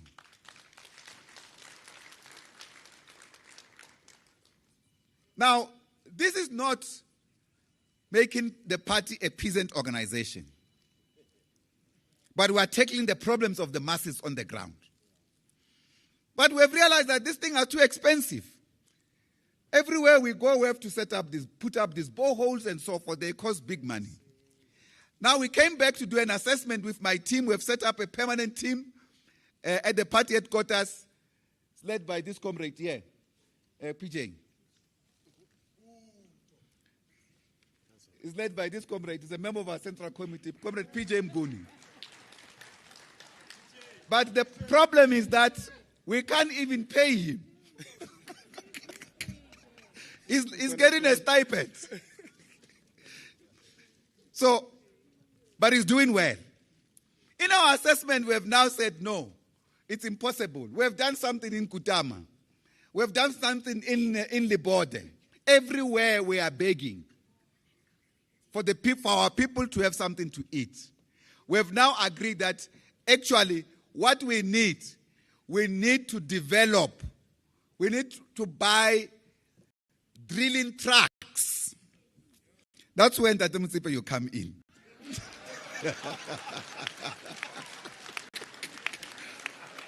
Because it's too expensive. We are realizing that already, if we have just from the beginning bought a drilling truck, we will be doing more villages. Because it's difficult. Our people have a crisis of water. That's a fundamental problem in our communities. So we need to tackle this question. Of course, comrades, in this regard, Chairperson, I'm within my timelines, but I'm going to come towards the ending. In this regard, we have worked with our traditional leaders across the board. We're recently in Mpumalanga. Ubabu Inkosi Usezo Mahlangu also said, I'm willing to work with you in my community to give you pieces of land so that we can banish hunger. Because the state that has responsibility to do this only looks after commercial agriculture. And commercial agriculture is not interested in food security of the people. It's interested in food export. They treat food as basic commodity that is sold in the market. They even abstract the value of labor in that commodity that's sold in the market. So this is one of the tasks that we are faced with. And of course, this program in our communities, comrade, we want our structures to embrace this program. Equally, to embrace the programs to build community stores. Community stores. We're having a crisis in the spaza shops. We've seen the response by the Gauteng government, for instance, which we are impressed with the pace of response by the Gauteng government. I'm impressed with the Gauteng government, I must say so. They're just doing well. You throttle them. I know that they robbed you now of almost 9 billion. There's austerity measures on Gauteng government. So they are trying to sabotage the capacity of this government. They took away 9 billion. The treasury, the budget when they were presenting it, I follow it up in Minasho. I follow up whatever is happening here in Gauteng. So we want to establish community shops where the community can own their own stores. We have started some of these programs in our communities, including also in that village in Matibidi. We are doing that work. Comrade Tebogo Padu, Ukomisa Tebogo Padu, one of our MK combatants. We trained him. The last consignment, Comrade Tabo, to be trained in the Soviet Union.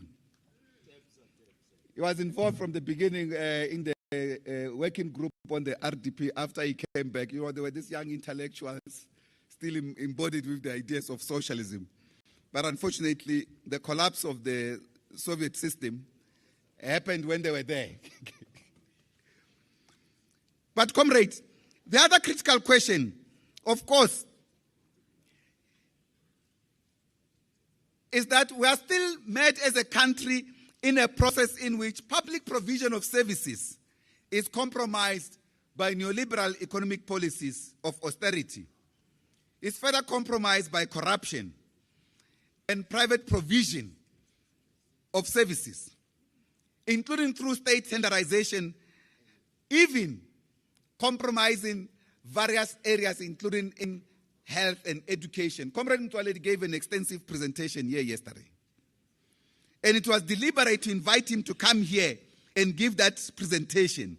He has given that presentation to a special central committee, which we invited him to do because of the response against the introduction of the national health insurance. This program of the National Health Insurance, comrades, is a class war. It has to be understood in that context. This is a class war. It's an offensive by capital against the working class. We have to defend the lives of our people by ensuring that the National Health Insurance is implemented. We must also, comrade, deal with crime in our communities, especially because now the security of our people is reliant on private security. And the state spend too much money on this private security instead of training our people to provide security in our communities. Like what the Premier of Gauteng has started, called Panyaza. So this is very important to appreciate that we can do these things on our own. But on this question of crime, comrades, we are equally worried as the Communist Party, particularly about the general insecurity of our people, who are enduring a series of problems in the communities. The scourge of drugs, theft, motor vehicles, and now motor vehicle hijackings and house hijackings. This is a new trend of house hijackings in our country. This must come to an end. President Dakana, you know it as the president of SANCO, that this is one of the general problems the community are complaining about. The house breakings, robberies, murders, and massacres. A new trend of multiple murderers of people, massacres. We have to deal with this crisis in our communities. Femicide and gender-based violence and other contact crime have to come to an end through mass mobilization by the Communist Party in our communities.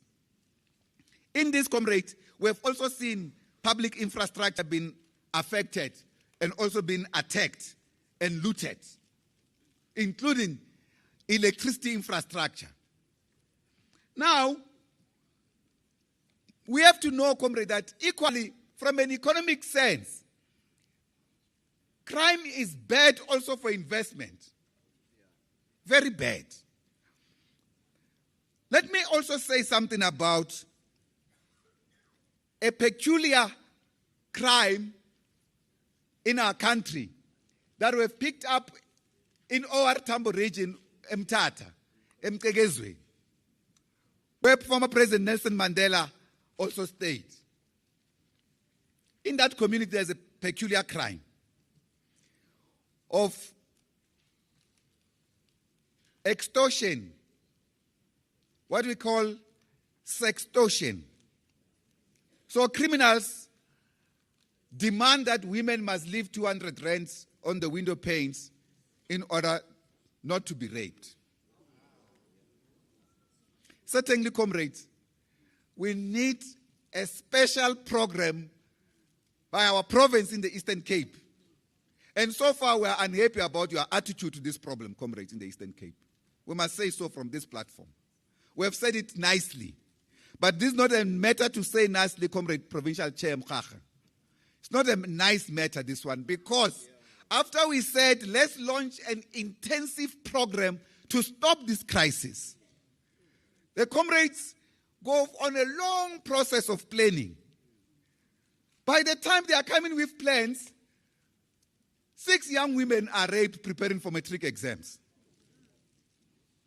And a local matriarch, the local Queen Mthatha, it's also murdered.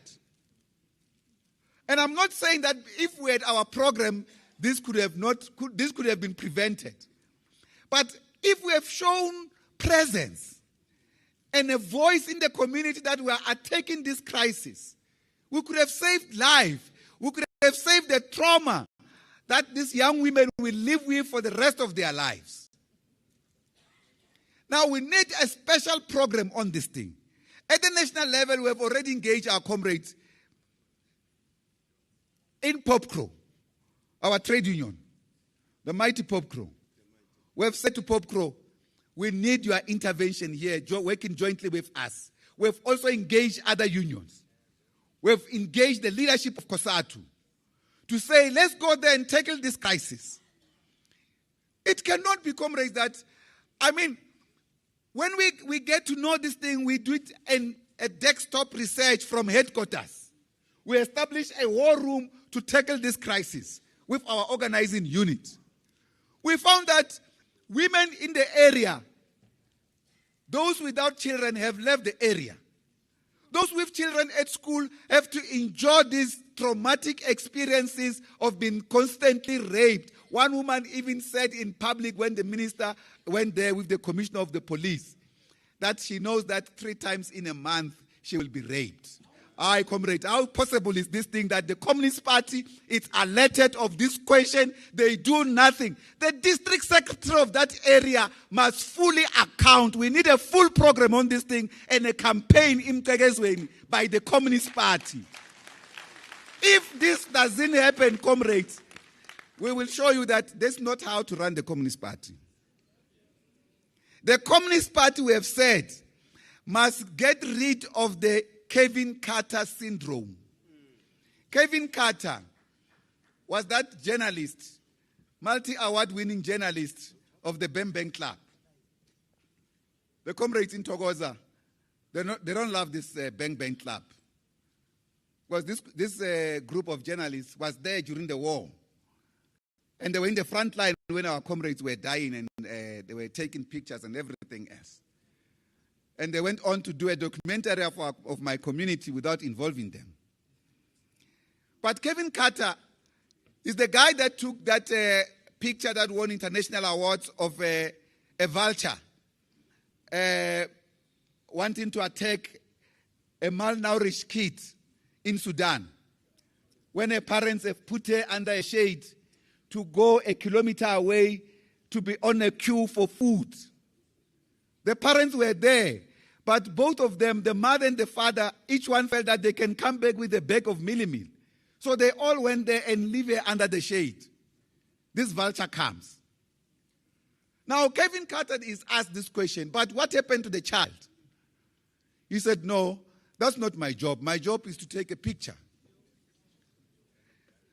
Of course, the issue is that the child, there's no evidence that the child ever survived. And when this thing came out, and everyone kept asking him what happened to the child, and they gave him a big award with prize money. He got into a depression. He ultimately died. We're not celebrating his death. What we are saying is, we are not a party to observe a problem, to analyze a problem, and then walk away. No, we are not that party. The party that we are talking about is the party that should say, before Christmas, the people of Umkegezweni, the women, should feel free, even if they forget to close the doors of their houses and sleep in peace. That's when we know the party exists there, both in the district and in the locality. If it doesn't exist in the locality, we must go there and help it to exist. So this must apply across the board. At the same time, comrade, we have said, the Communist Party must also articulate clearly the economic task of a party branch. So party branch is not just a branch of theorists who will gather at a local school and have a good discussion about Marxism, Leninism, and quote Lenin and everything else and say, no, I'm a good comrade. Now I'm ready for a candidate in the next election. No. The barometer must be different. The role of the party branch, the economic role and task of the party branch in the community. I know many of you are doing other things, good things in the community as well. Some of you are having foundations and so forth, which are doing well to support local struggles. But we must bring in the collective might of our organization to improve the living conditions of our people. It is in this regard, comrade, that I now want to give you a feedback on the concept of the reconfiguration of the alliance, where we are.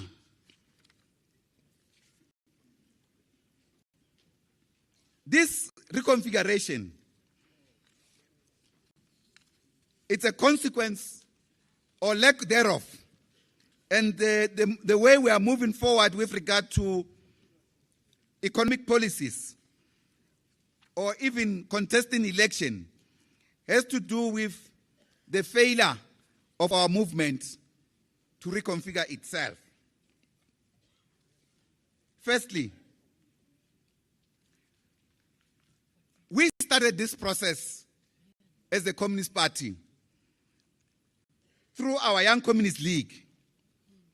The Young Communist League, at the 2002 Congress in Rustenburg,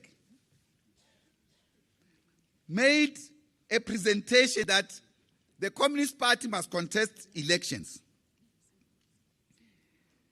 The SACP then took this matter to the Special National Congress in Durban in 2005.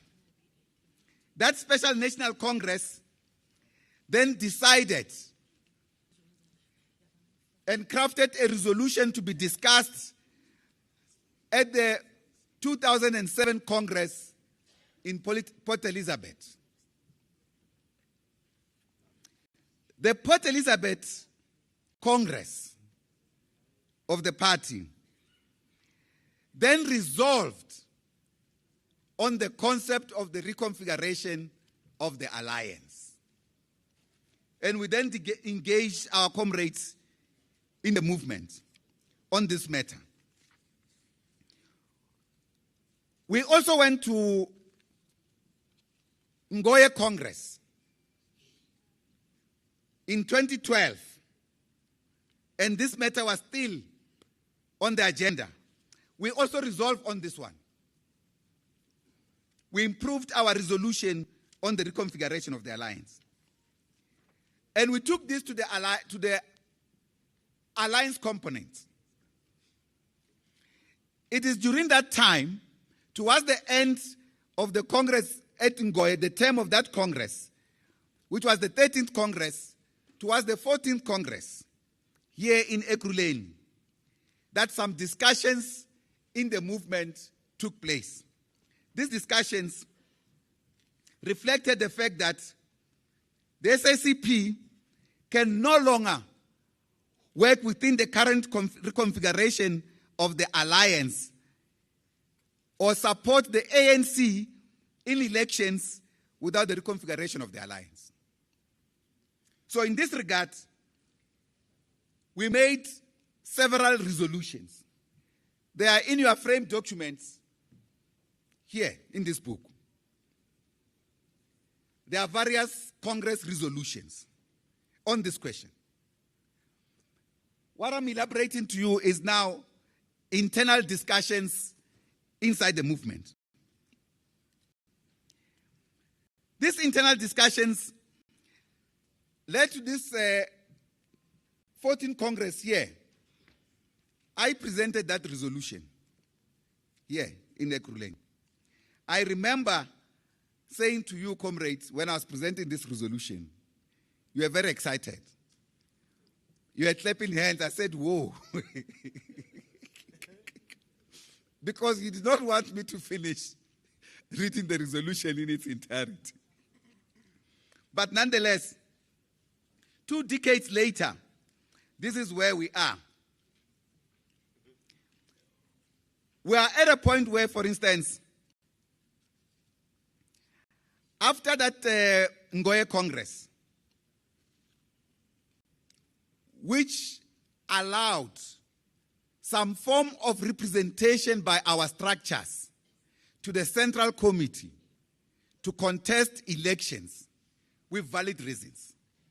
For instance, among those valid reasons were whether the ANC would have followed inclusive processes. And if comrades felt they were isolated or targeted, the Central Committee can listen to their views. And in this regard, in 2016, we then had the Metsimaholo experience along the same lines, where the Free State province, through our district in the Free State, that wrote about the concern at Metsimaholo municipality, the expulsion of over 195 SAMU workers. And when we could not resolve this problem, and they gave reasons. The Central Committee approved them to stand. And we contested Metsimaholo municipality. So in the coming election, that will also be one of the experiences that we look into. All experiences. There were several others before the Ngoye resolution came about. Some of the comrades decided to stand as independents and were later expelled from the ANC. Expelled from the Communist Party. Later on, the ANC worked with them when they were councillors as independents.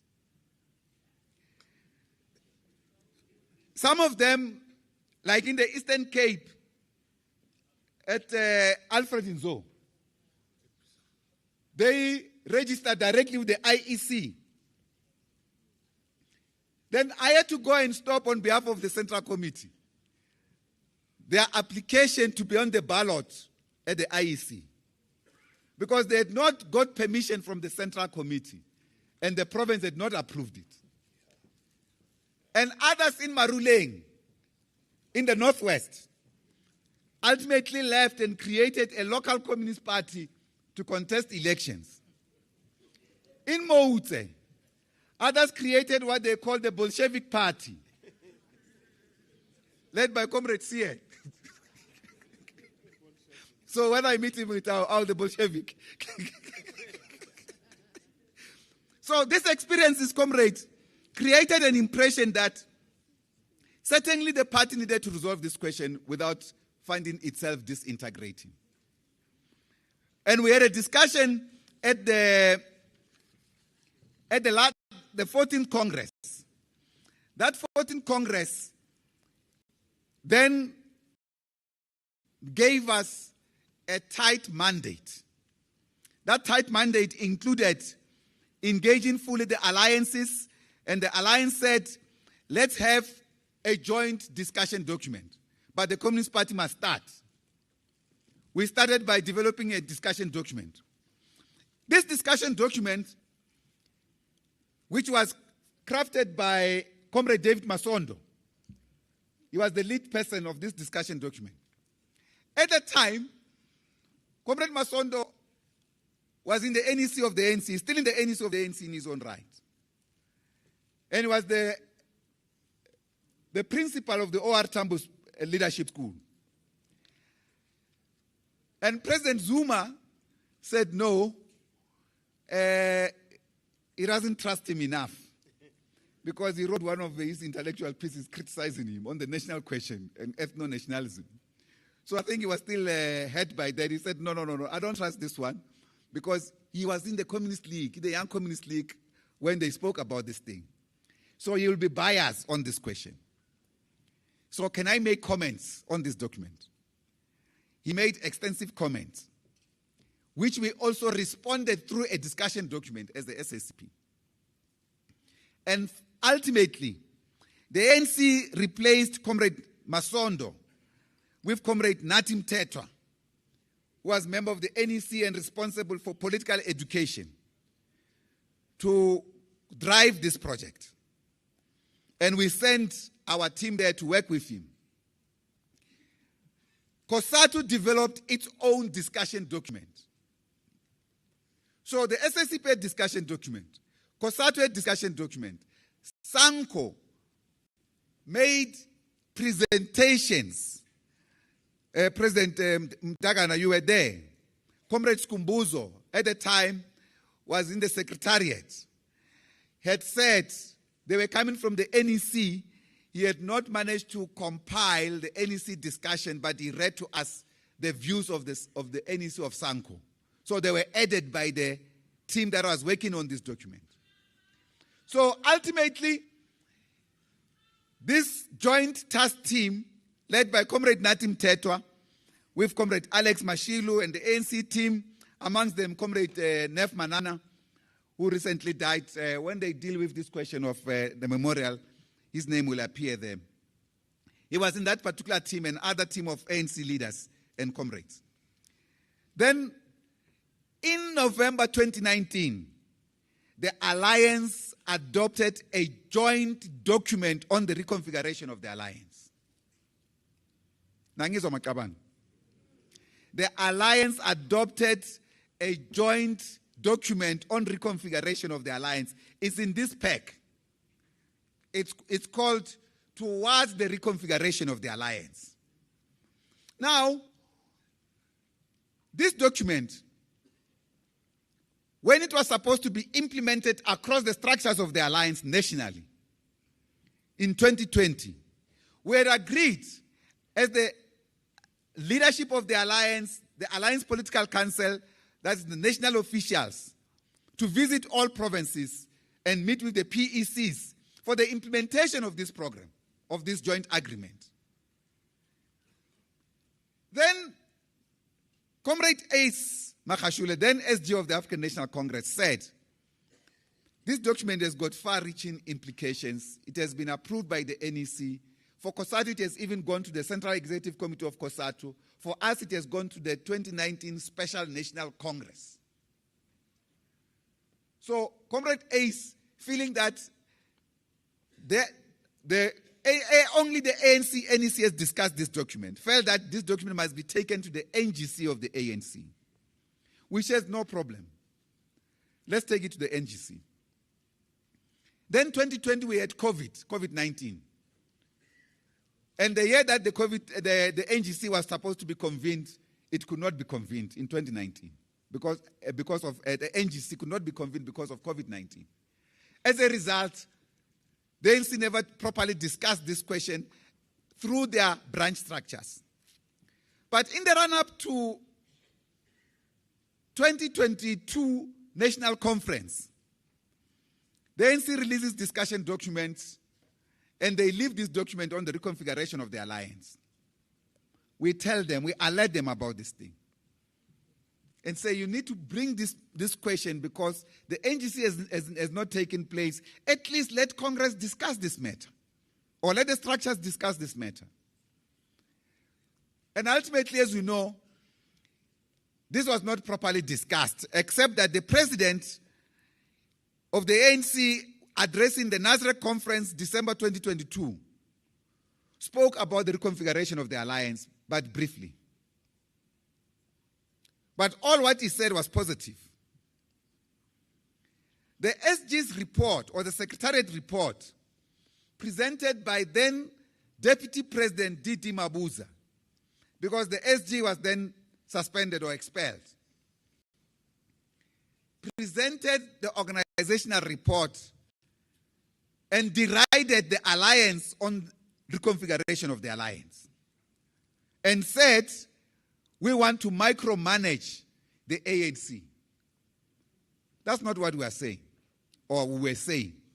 In any case, he was part and parcel of the discussions on this document. We felt it's important, comrade, to understand where we come from. But our own 15th National Congress, held here in Ekurhuleni, in this venue, Birchwood, resolved that we must now contest elections with or without the reconfiguration of the alliance. And we must do so. We must confirm to do this if the reconfiguration of the alliance has not taken place by the next augmented Central Committee. Our augmented Central Committees, which is the extension of district layer level of leadership and extra members of the provinces to PEC to attend, an extra delegation from the Young Communist League to attend that meeting of the Central Committee, normally takes place at the end of the year. Now, Comrade Mukhacha, you were very good. You helped us on this question. Because when this resolution is taken, and it's very important to say this thing, comrade, so that you understand it. Because the wedge drivers on this question. Cheers, comrade. On this question, the wedge drivers have said, this position is not a position of the Communist Party. Yes. They even influence some of our structures to believe so.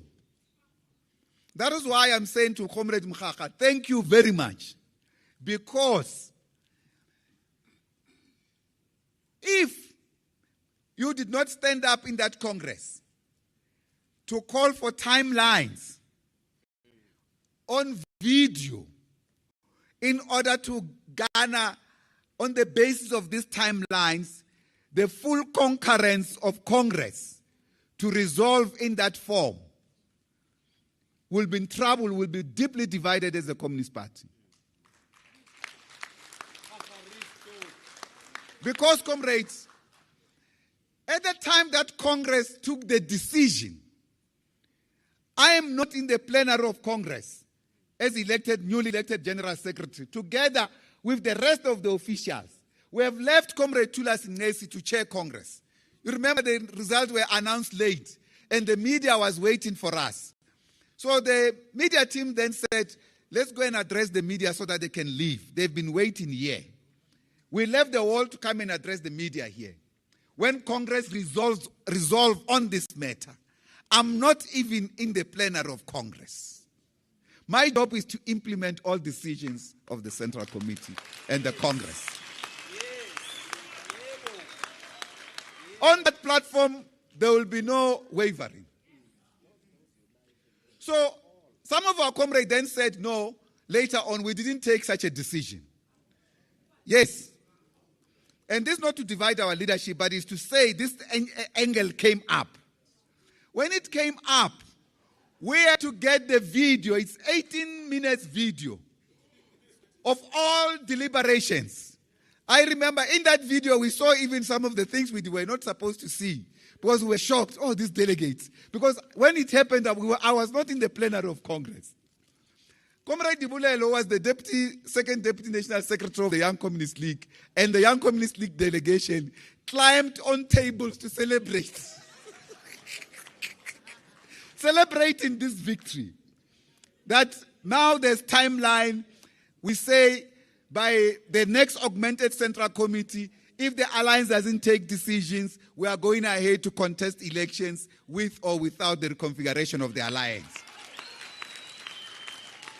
Now, this matter, comrades, it then reached a point where, of course, we had to show this video to articulate the real decision. But we immediately convened a meeting of the alliance. First, bilateral with the ANC. After that, Congress. And we said, comrades, we have been saying this before, many a times, that this is not a peculiar problem of the Communist Party and the components of the alliance. It was no longer actually our only matter. It was a collective matter of the entire alliance. We said, help us to resolve this problem as a movement. The ANC officials said no in September 2022. They said we will convene a special NEC in October to deal with this matter so that we can prepare for this matter, how it will be handled by the ANC National Conference. That meeting never took place.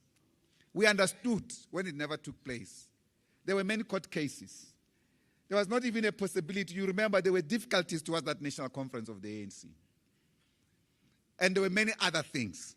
Part of the reasons why, for instance, as part of what we call self-revolution of cadres of the movement, that self-revolution, when it comes, all of us must cleanse ourselves so that we don't contaminate the movement. And as we do so, we should never think that the movement lacks leadership. It will be a mistake to think so. No one should be spared of this, including at the top here in the Communist Party.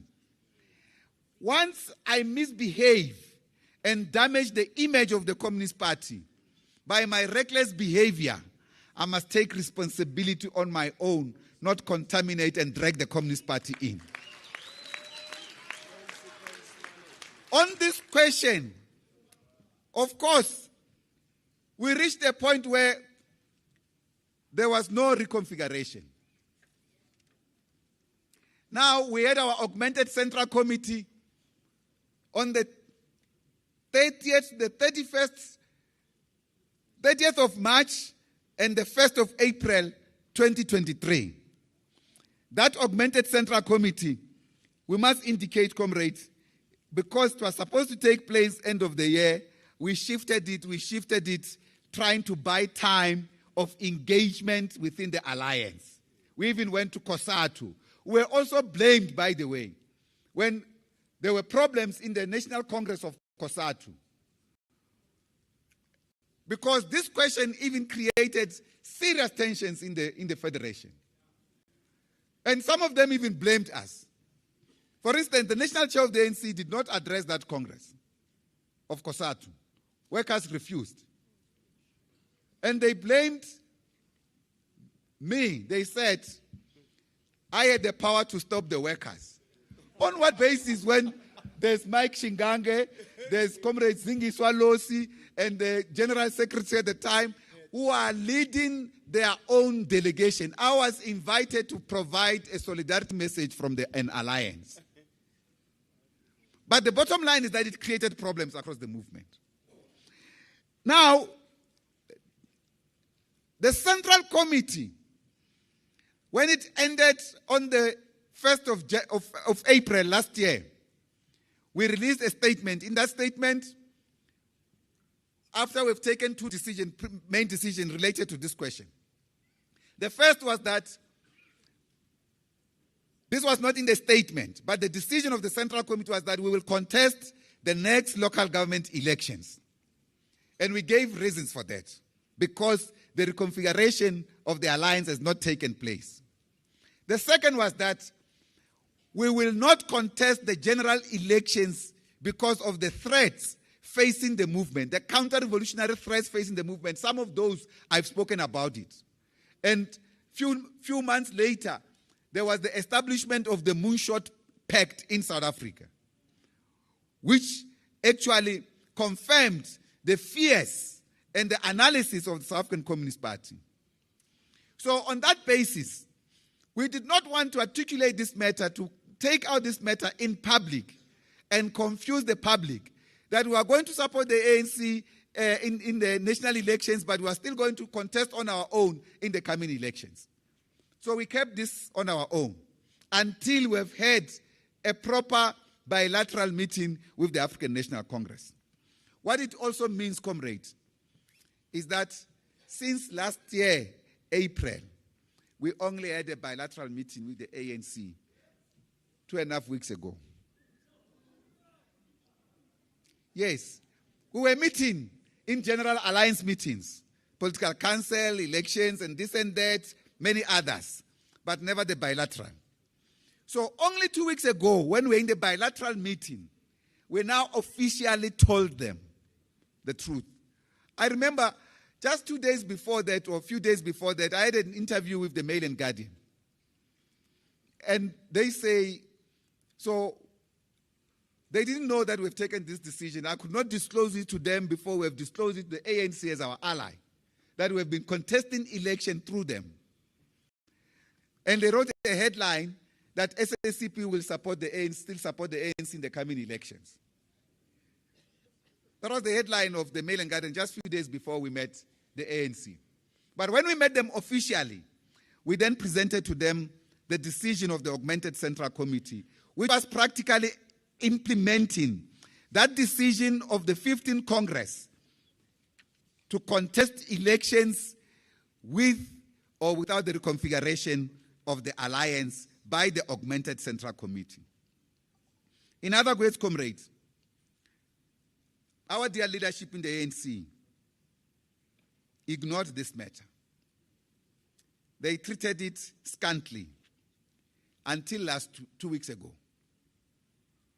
when they said, okay, now let's have another meeting in January. We agreed to this meeting. We will see how to plan that meeting. But the meeting in January has nothing to do with the implementation of our decision.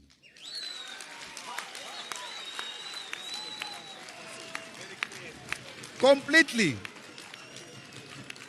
So that you understand, the decision to contest local government elections has been taken by our Congress with the timelines that we respected to engage our movement, by the Augmented Central Committee that affirmed this position. Now we are ready to contest local government elections.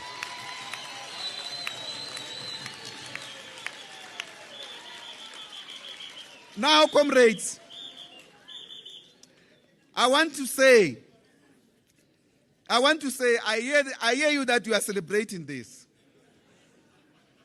Deep down in my heart of hearts, there's a bleeding part of me. Because the weaknesses of leadership had led to this situation. The arrogance of political power has led to this decision. Factionalism, corruption, and using politics to corrupt and nullify the entire liberation movement had led us to this. Now, you know, when we invited the ANC to come to this conference, and we respect the delegation that is here fully. When we invited them here, we invited 10. Then they sent a message that these are the 10, and there will be all 9 provincial chairpersons. But one of their chairpersons, Chupuma Tabata, Stan, is a homeboy here. He's a member of this central committee. So he can't qualify on that decision when the ANC deploys their chairpersons here. He's already here. His principal has got voting rights here. He can move a motion. So we agreed to that. Except to say, because we have said, even ourselves, sometimes we ask extra delegation from the ANC. This time, the Secretary General just instructed, no, he just sent a letter. There will be this 10 plus 9 provincial chairpersons. We say he's the Secretary General of the movement. We can't say no, we accept it. He did not even talk to me, Comrade Mbax. But that's okay. We said to the team, accredit all ANC delegation. Now, we are reading this, and we hope we are not reading it incorrectly. The provincial chairpersons, we hope, were not sent to intimidate and bully these ANC members in their different responsibilities as deployees of the ANC in their respective provinces. Because if that were to be the case, then they would not understand who we are up to now. It will be a huge mistake.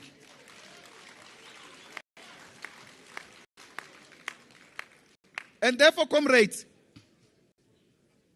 we have tried our best and have been patient enough to the point of losing our credibility.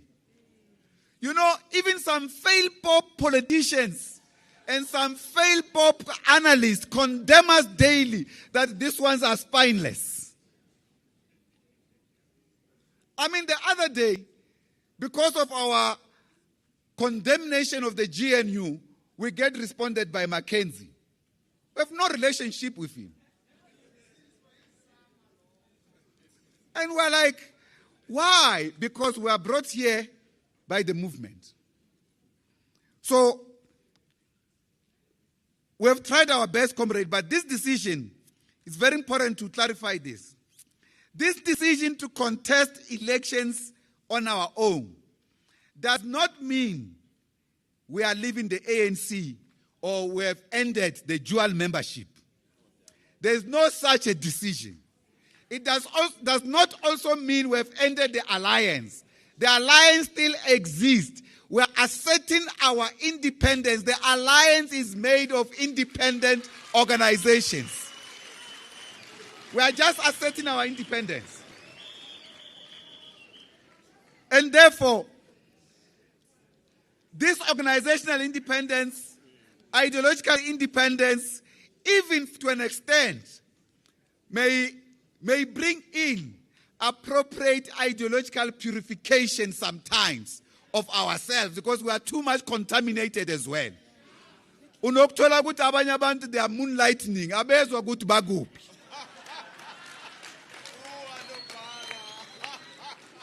We don't want that.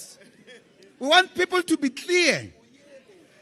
As communists, when they are in the national liberation movement, as communists, when they are in a civic movement, as communists, when they are in the trade union movement, we want that clarity.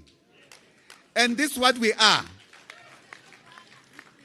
And therefore, we want to take responsibility for socialism in our country. And we are not saying we won't need allies in this journey. We need allies. And our primary allies of the African National Congress, COSATU and SANCO, remains important. And is that the National Democratic Revolution as our joint program remains the direct route to socialism for us. It is in this regard, comrades, that we want to reinforce the strength of our alliance.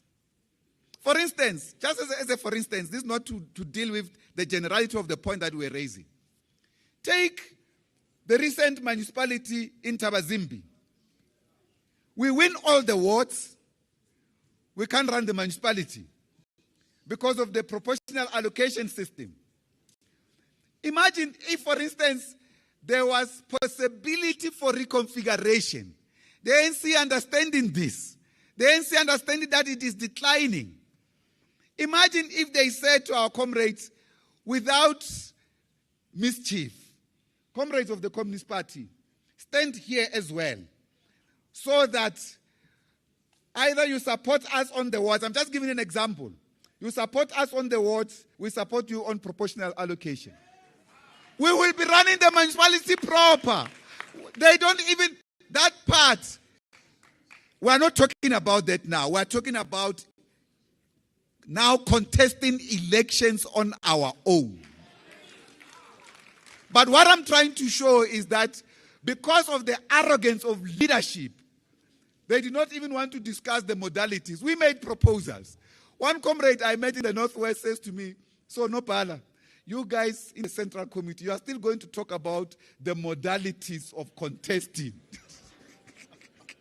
Because we have tried every trick in the book to prove that we can do it this way or that way, this way or that way, and strengthen ourselves. All this has been rejected. So we will contest on our own, and the forces of the National Democratic Revolution will continue to work together. Those who will hate us or will be arrogant will be their own. Tina, we are committed to the NDR. We are committed to socialism. We are committed to the struggle of the working people of our country. It is in this regard, comrades, that we have to prepare ourselves for internal reaction from inside the movement. Some of the forces that have begun to threaten our comrades deployed even in their own right as leaders of the ANC. That when you take this decision, you know that you are gone. Because they don't understand themselves. So, it's like they want to... So, Comrade Gwede normally says, you know, he gives this analogy that you cut your nose to spite your face. They don't understand the integration of this movement. That you can't damage the other without damaging yourself. And that's why in our case, it's not damaging the movement.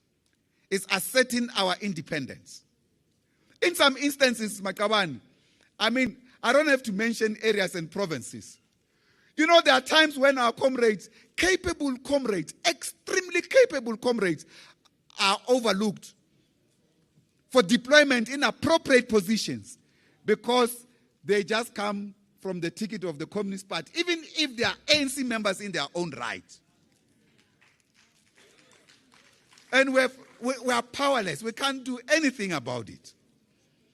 Sometimes, you know, we even ask some of our comrades in the ANC. They know it, some of them. I speak to them. Some of them, I go to them. One of them I failed because it's now an open secret now. I failed. Upanyaza. Mthuleki. Ngithe kupanyaza ungafaki into ze Communist Party. We leader ka ANC. Labantu bazokuxosha. Akangilaleli. No, there's no doubt. In the Communist Party, Panyaza, in full. There's no problem with that. But when he was doing the campaign with Panyaza, you are now the leader of the ANC. These comrades are intolerant. They are going to deal with you.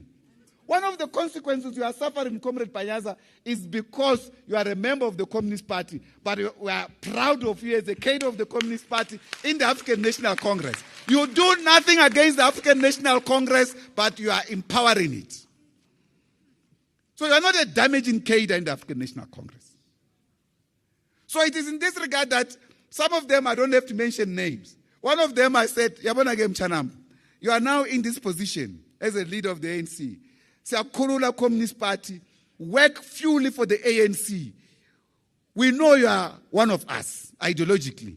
We can still share documents and other things, strategic things. We have lo comrade. After a few months, we have unopala ufuna ukunkosha ku Communist Party. Akafuna ngirise na ku Communist Party. But that's okay.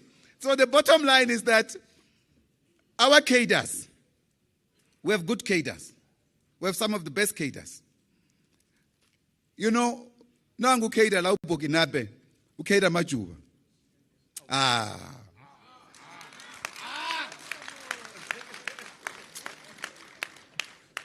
One of the special ones. One of the best we have produced, Comrade Tulas. Yabona, selfless. They treated him. They did everything. Condemned him. Even attacked meetings of the Communist Party. Comrade Didi, because I don't want to go to party, Comrade Didi will apologize on this thing in a provincial council where we were invited. How he treated the Communist Party in that province. This comrade stood firm, clear, still one of our best. Recently, they wanted to remove him as MEC. We asked why. But no, because there's a new secretary of the Communist Party. Now, they don't know what they're talking about because this new secretary of the Communist Party says, no. That's my leader. Yes, Comrade Ulaki Mbuyan. Yabonga no pal. You didn't divide the Communist Party for self-interest. You said, no, that's my leader. Let him finish his term. My time will come if it comes. If it doesn't, that's okay. But there was nothing wrong to have both comrades in the executive, for instance. It's because a communist, only one can be taken in. Madrid, comrade, is this how you treat your allies? Then in the ANC, this is the provincial leadership of the Communist Party for many years. One of them, comrade, like, is worked for the ANC for decades. Even as the head of their political education, they can't trust him to deploy him because he's a member of the Communist Party. No, it can't work like that. Now, this is the level of disrespect we have gone through in this relationship. We are not leaving the relationship, but we are freeing ourselves from the abuse. We will now engage independently as an organization. And therefore, comrades, we want to say, because of these challenges that we are going through, we'll require maximum unity of the SACP structures, maximum unity and respect of each other, even of the comrades who will maybe refuse to leave or refuse to participate in the Communist Party campaigns. Don't condemn them. Allow them, that's their choice. For as long as they remain within the movement, that's okay. Our struggle is one, but it's fought on multiple terrains and multiple fronts. And therefore, for us to do that, we need to rebuild the strength of the Communist Party. We've been doing an analysis, comrades, at the headquarters, including doing analysis of the party presence in voting districts. Comrade Madala will speak at this, our first Deputy General Secretary will speak at length on this question. But we are not happy with your strength in the communities, in the voting districts. You remember some years ago at the Rustenburg Congress, we took the decision to establish voting district-based branches. We want you to be present in every of that locality. But we are equally saying, this is very important, that we are not a purely electoralist party. We are not an electoral machine. But by saying so, we are not saying we are not going to participate in the election. Because some of the comrades in these discussions, because the previous resolution was also articulating this point. We are not set up for elections. We are set up to take up the struggle of the working class, the revolutionary struggle of the working class to advance socialism. So that's the task that we have. So there will be instances where we are going to work with other organizations in multiple forms. There will be times when in various communities we may see that here the cadres from all of us in the movement are weak. We can support a particular person in that community who can articulate and fulfill the mission of that particular community. That's why we're talking about the popular fronts and the broad fronts. In some instances, if these discussions went very well in the alliance, we could say, here we'll support this particular cadre of the ANC to stand. But in the absence of all of that, it's water under the bridge. So we need to strengthen and rejuvenate the strength of the Communist Party and assert its independent voice as a part of the working class. At the same time, we must appreciate Comrade Chairperson that Comrade Lenin warned that a party as a vanguard, the national chair spoke a little bit on this yesterday, but differently. I want to quote Lenin when he was dealing with the agrarian question, 1917. He said something about the Communist Party's task. He says, I quote, "A party is the vanguard of a class, and its duty is to lead the masses and not merely to reflect the average political level of the masses." That's our task. Even how to transform communities. So we're not just limiting our level, our capacity to the level of the masses, to also uplift the level of the masses. But when we are with the masses, we must do good. It's a good sign of a party cadre to do good for the masses. And one of our immediate tasks in the medium term, short to medium term, will be to seriously respond and rebuild a campaigning party along the new trends and societal development, not in a rigid, archaic way. For instance, how do we involve science and technology in the form of campaigns and rooting the party amongst the people, even in the villages and the townships? So we need an adaptive party to the new conditions of societal development.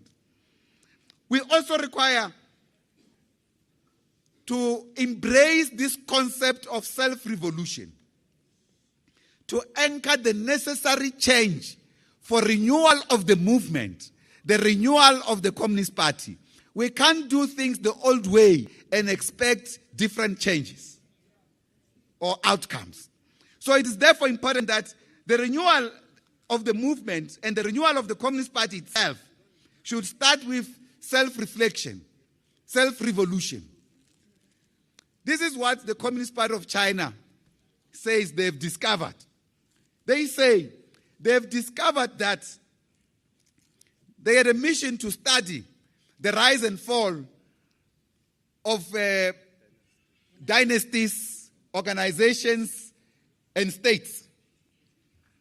It's a comprehensive study through the Renmin University of China, the University of the Party.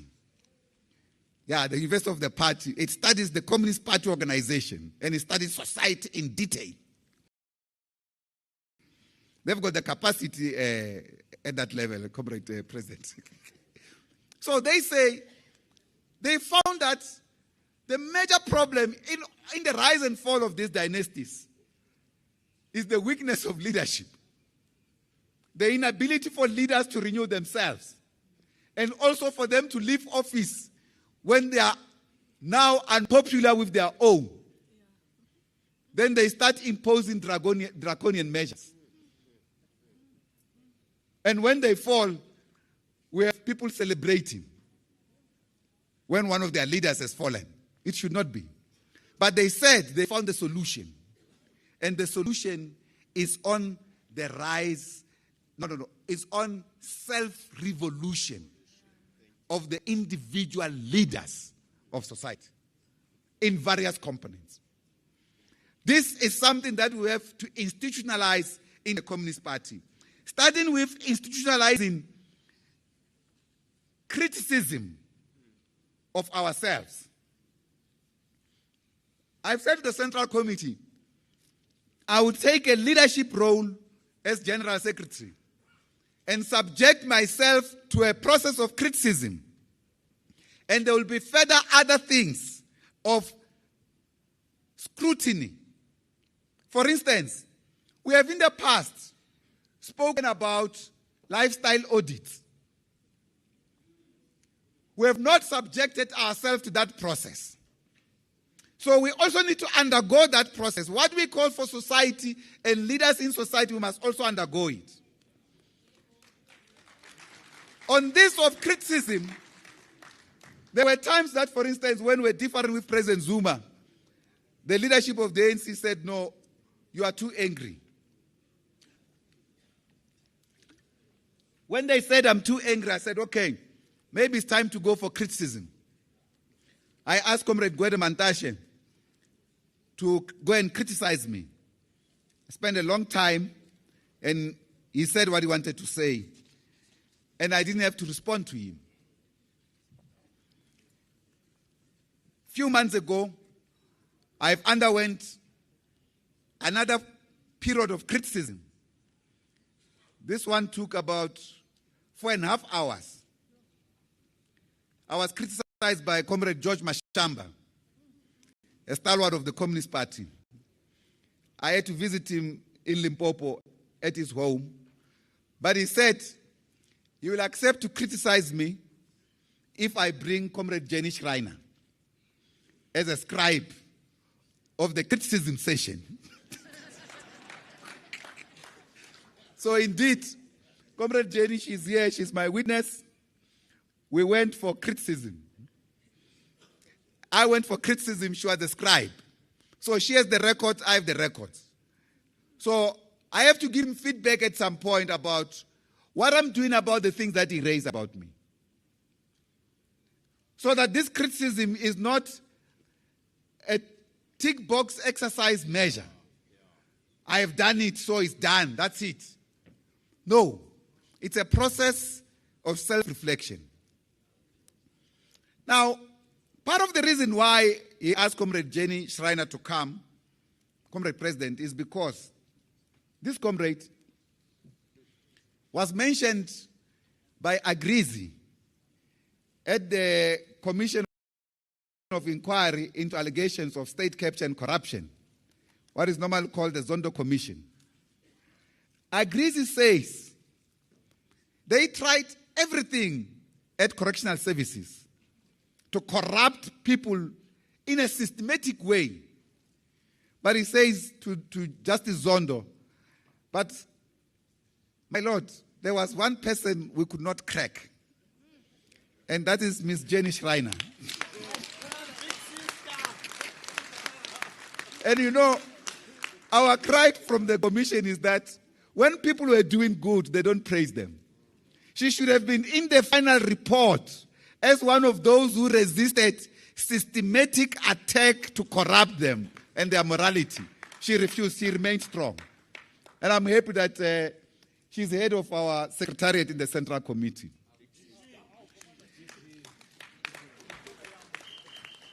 Of course, comrades, let me touch lastly the international section as I close. This section deals with, in broad forms, I've not read every single thing, and even here, I'll just highlight. You will then read the political report as it is released. The part that we need to appreciate is the one we raise about the role of capital to remove our movement, including international capital. But equally, we are reaching a point in the world where there's a shifting balance of forces in the world. New geostrategic realignments, particularly because of the role of imperialism in trying to subjugate the countries that it does not agree with. And there are countries that are trying their best to remain independent. One of those is China and the Russian Federation and North Korea, Cuba, Iran, Syria under President Assad, which has just fallen just last week. And when it fell at a pace that shocked all of us. We did not anticipate that it will fall like that. We knew that they were always been bombarded, the Syrians. Throughout, there was no time of cessation of hostilities, particularly from Israel and imperialist forces.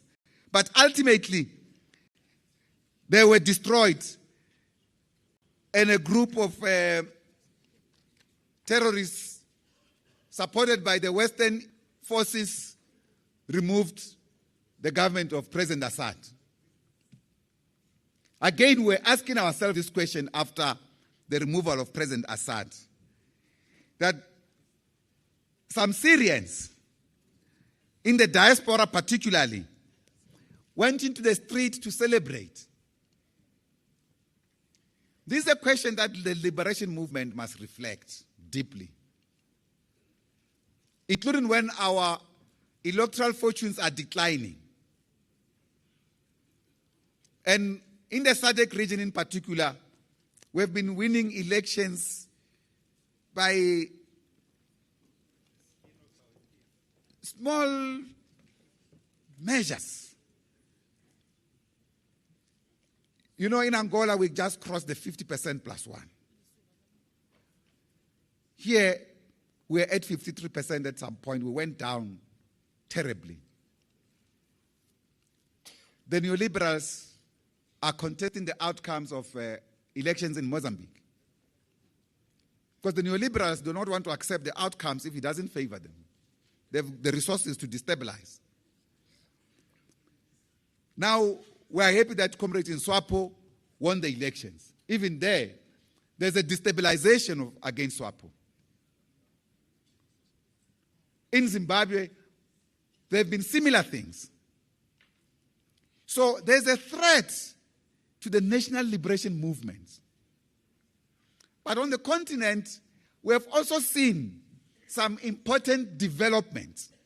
For instance, in the Central African region, we have seen Burkina Faso, Niger, Chad, Central African Republic, Mali, coming out of the cocoon, confronting French imperialism.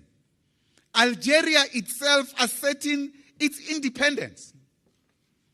And actually, the Algerians have even set up a joint team, task team, with the French government at the level of universities to rewrite the distortion of their history by France, because they were treated over the years as one of the provinces of France. Now they've gone to that extent. So they are decolonizing themselves. And when this development in the Central African region, which was marked largely by military coup d'etats or takeovers, we in the Communist Party, on the basis of our assessment, we refuse to condemn them. And we're happy, President Mbeki, that we marked when you said, no, these are African patriots. It also strengthened our position, you know, because we were saying, but what is happening is important for the people in that region to decolonize themselves. So we need that particular process of decolonization in our own communities as well. So it is in this regard that what we are seeing today is the global crisis of capitalism and even the disintegrating leadership of the United States that has provided these imperialist forces across the world. And in this regard, Lenin had indicated that, yes, if you are to fight imperialism, for instance, in America, he makes specific mention of America. He said, America is one of the foremost countries with regard to the debt and the abyss which lies between the handful of arrogant multimillionaires who wallow in filth and luxury and the millions of working people who constantly live on the verge of pauperism. And he says, despite its imperialist posture, even the working class are still attracted by the idea of the American dream. So imperialism can gloat itself as nice. But we are a revolutionary movement, we should see it. Today we can see many caravans of people, thousands of them, running away to America from their respective countries. They arrive there to be hobos, to be paupers, to live on the streets. But they are hobos, they say. I don't know what's the difference of a hobo in America and a hobo in Johannesburg. Because the conditions of life is what determines your well-being. Comrade Ntwaledi was indicating here about the question of health in totality.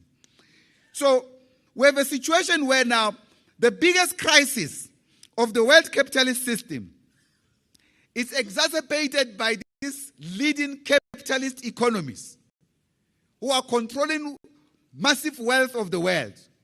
The US, for instance, has a budget of about 18 trillion US dollars. That's the domestic budget of the USA. It further has a deficit budget of 37 trillion rand. trillion dollars. The African continent's GDP combined is not even 5 trillion US dollars.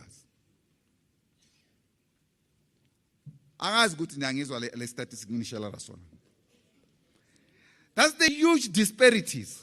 Just a couple of days ago, I was seeing that this chap, Elon Musk, was born here in South Africa, is now a US citizen, has reached the mark of 400 billion US dollars worth as an individual.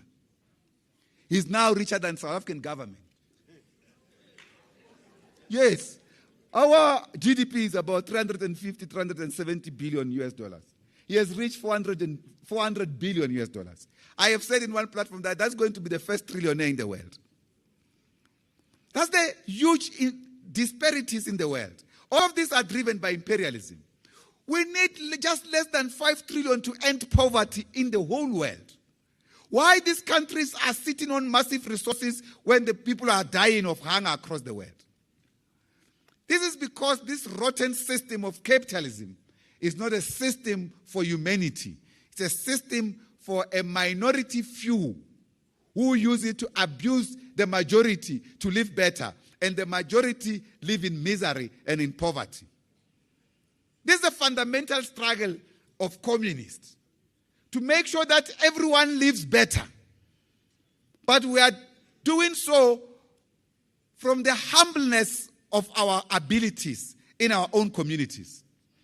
But the war taking place in Europe at the moment, the biggest front, it's in Ukraine. That front in Ukraine, comrades, it's an anti-imperialist front.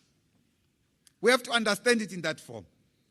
And the Russian Federation at the moment is fighting against the rest of Western Europe, or collective West. They are fighting one country. They want to finish it off. And in this regard, that struggle, it's an international struggle that we must join. Not on the side of war, on the side of peace against imperialism. And we have done some work in this regard as the Communist Party, including establishing the South African Peace Council, establishing the Africa Left Network Forum, so that the African progressive forces can come together and develop strategies on how to fight colonialism and imperialism in their respective countries. At the same time, comrades, the multipolar world system is emerging. And it is this system that the imperialist forces do not like, because they do not want to share political power and strategy.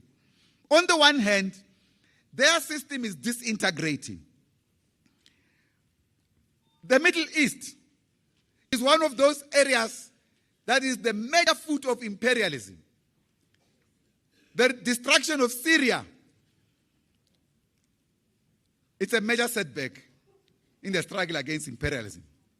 But we know that Syria will recover. The Syrian people will recover. They cannot continue under domination in which they cannot enjoy their freedoms. They've destroyed Palestine, but still continue to destroy Palestine through Israel. They are destroying Lebanon. Now, they've completely overrun Syria. In the Middle East, the bulwark that's standing now is Iran. Now, all the forces of imperialism will now be directed at Iran. May the people of Iran find strength to resist. They have our solidarity to resist this. We know that the next war will now be fully launched against Iran. And we've seen how they destroy these countries. You can see with Gaza. The National Chair was talking here about all of us experiencing genocide live.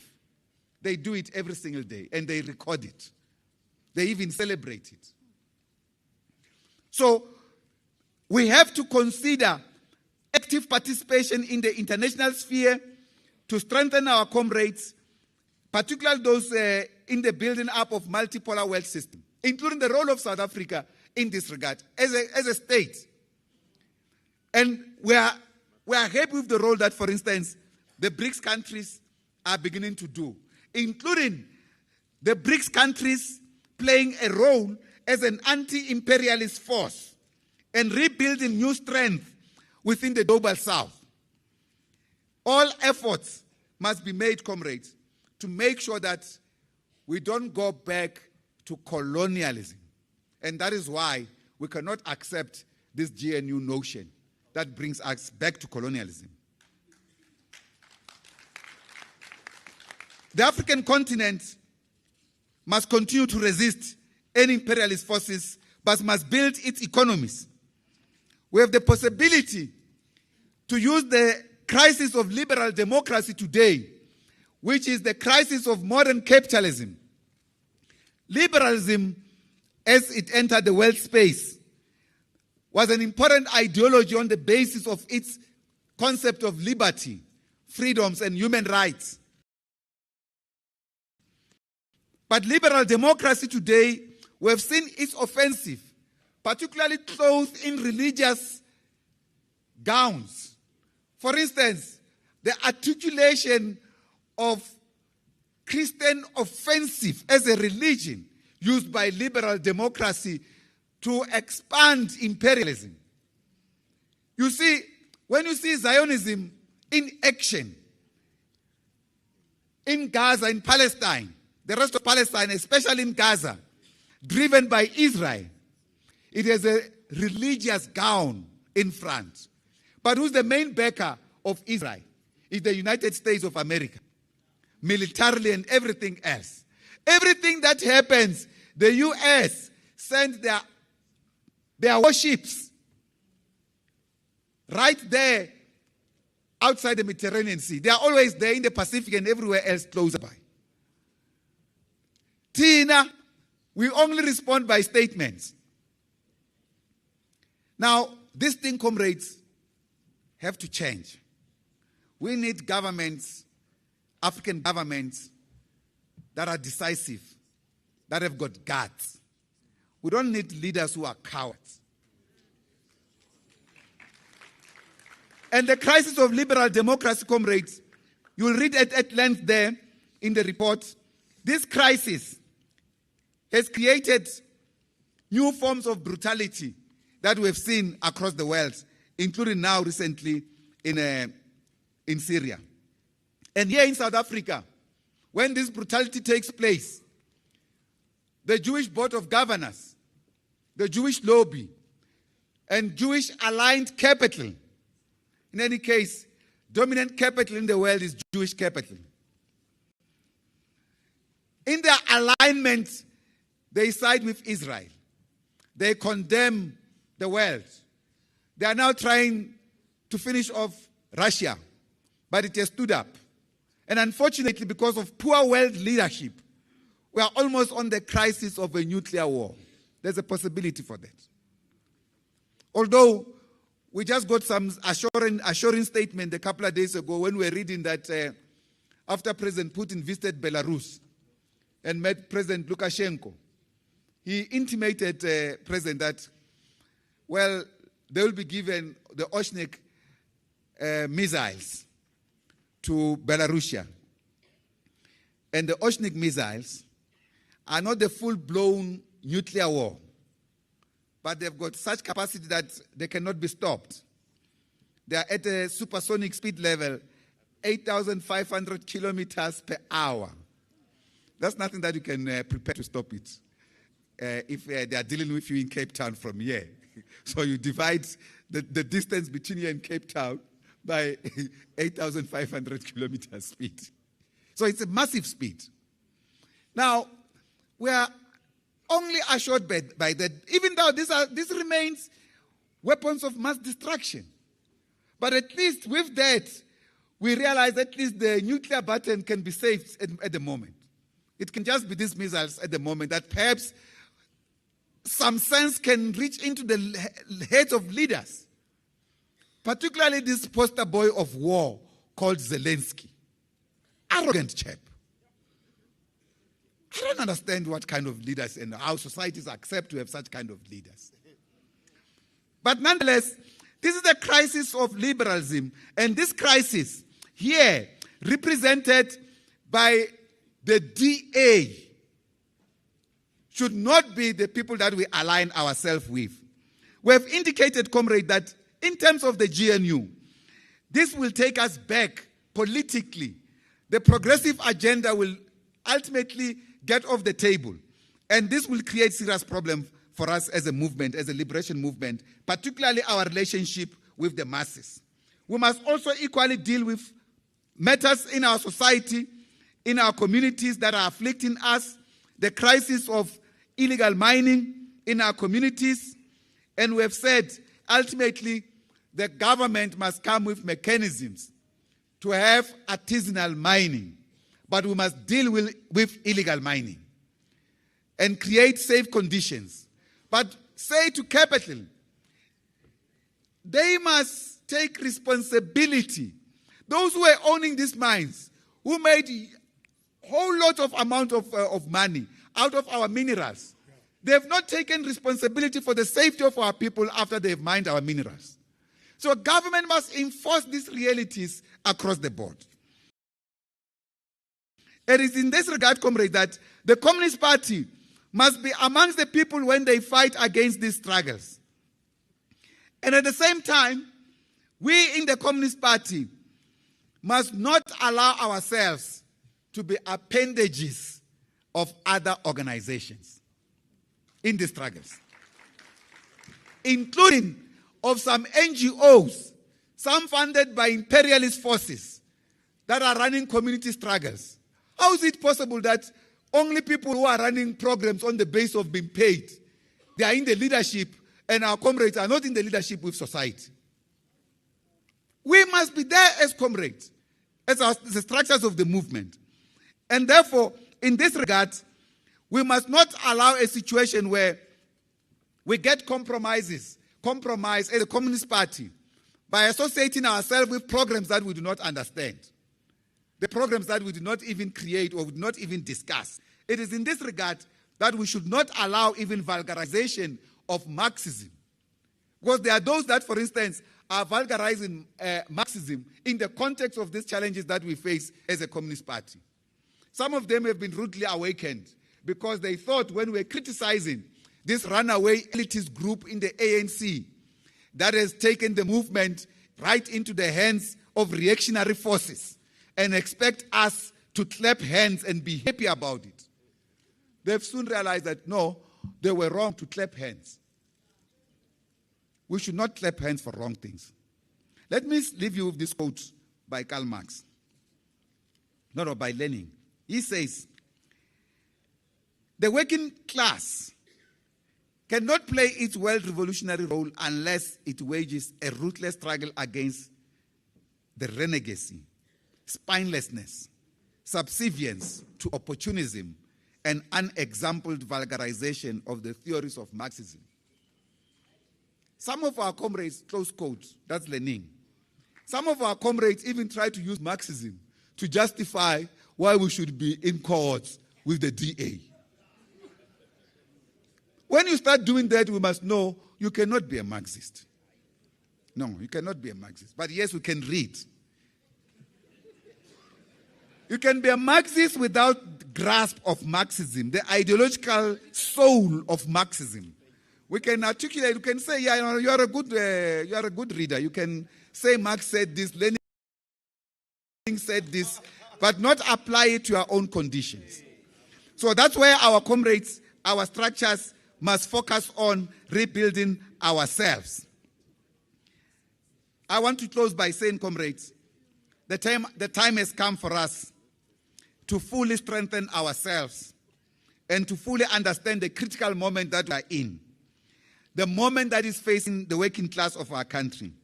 We must seize this moment and refuse to capitulate to capitalist forces and their collaborators. This is not the time for half-hearted intentions and measures. It is a time to understand the situation correctly and act decisively. We must draw the red line and refuse any further betrayal. For us, it is socialism or barbarism. And therefore, we will not accept the barbarism of capitalism enforced on ourselves as a liberation movement, and we lose our soul.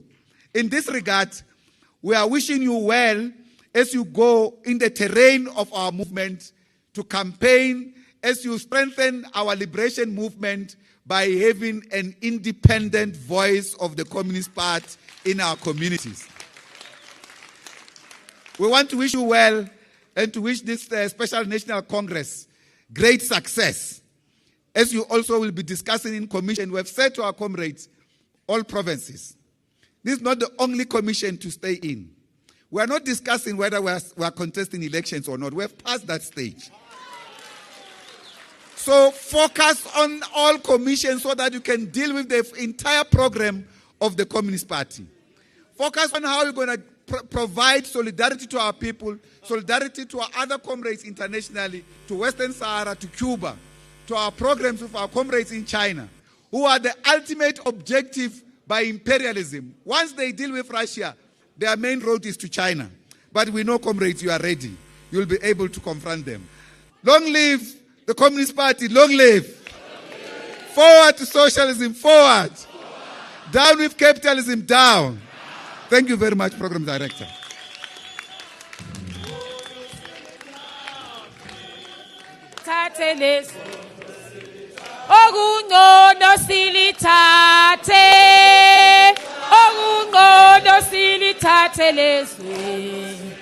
Tina samba na makoma nese, samba neko sato. Tina samba na makoma nese, samba neko sato.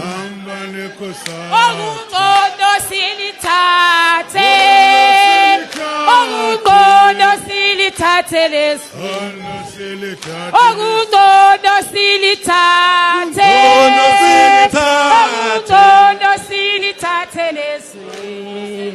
Tina samba na makoma nese,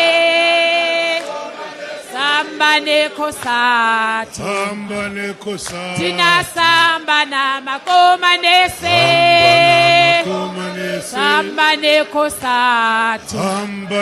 Segundo do silitate, ogungodo ogungodo silitate, ogungodo silitate lesu.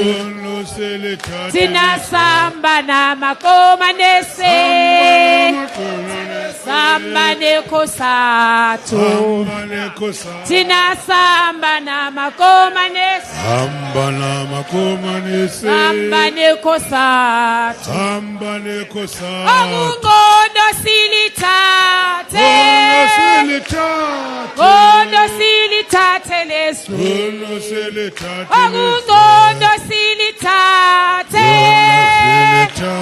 ogungodo silitate. silithathe lezwe thina samba namakomanese samba nekosathu namakomanese samba nekosathu seunqondo silithathe qondo silithathe lezwe okunqondo silithathe qondo silithathe lezwe thina samba namakomanese samba nekosathu thina samba namakomanese samba nekosathu okunqondo silithathe qondo silithathe lezwe okunqondo silithathe qondo silithathe lezwe thina samba namakomanisi samba nekosathu thina samba namakomanisi samba nekosathu okunqondo silithathe qondo silithathe lezwe okunqondo silithathe qondo silithathe lezwe thina samba namakomanisi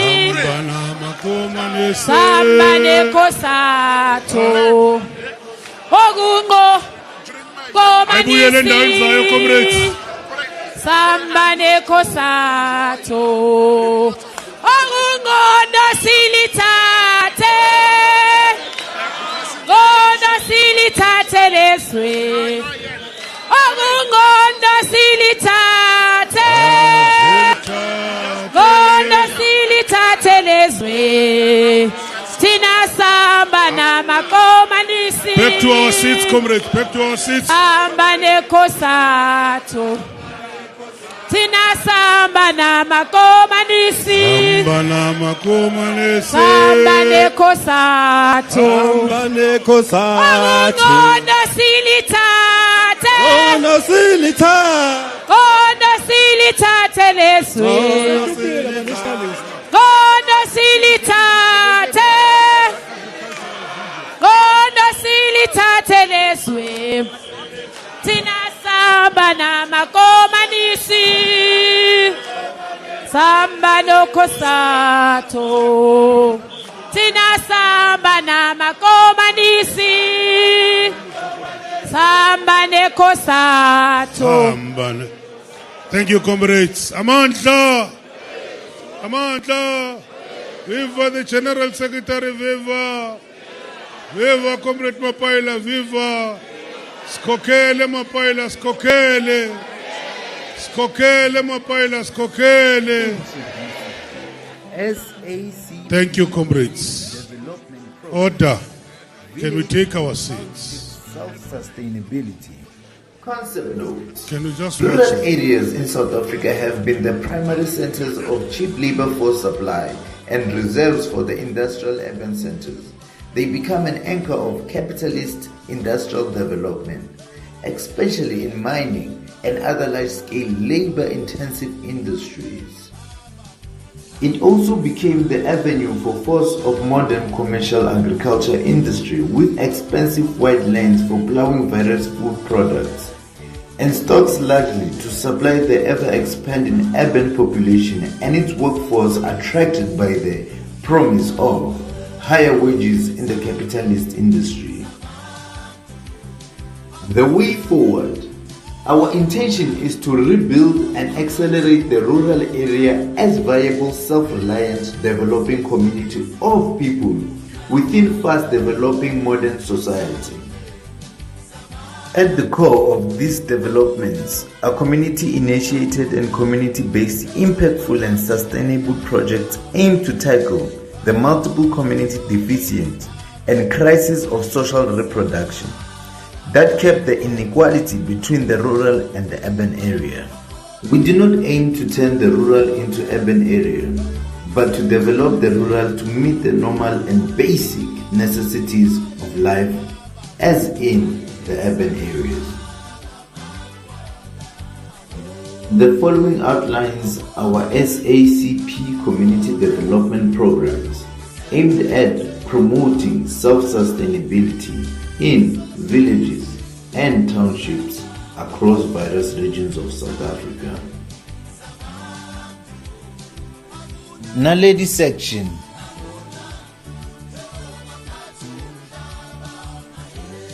SACP donated agricultural supplements, 100 chicks and poultry house for poultry farming.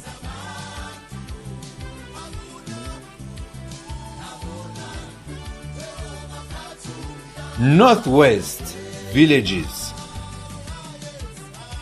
SACP Community Development Program established a working relationship with this entity of the Department of Agriculture in the fight against poverty and unemployment, especially in Mahikeng and Moretele areas. However, they intervene across the Northwest Province.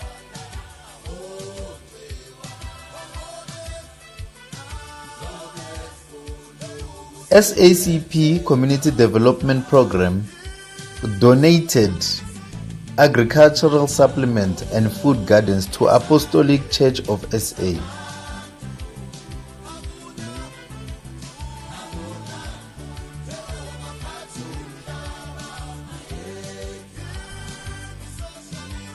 Limpopo, Makhado.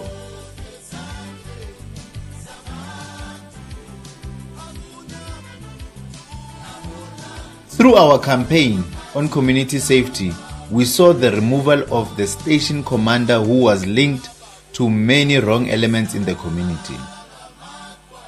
The paramount chief Vukutama donated hectares of land.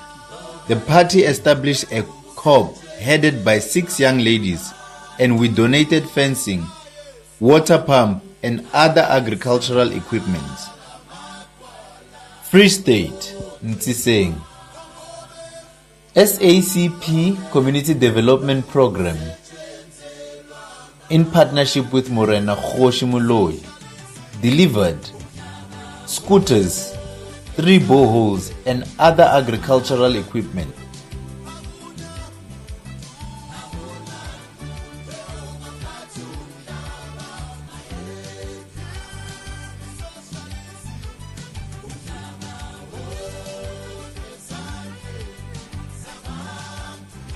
Asitshaba ngiyazwa bana methi isitshaba yabazi nomiti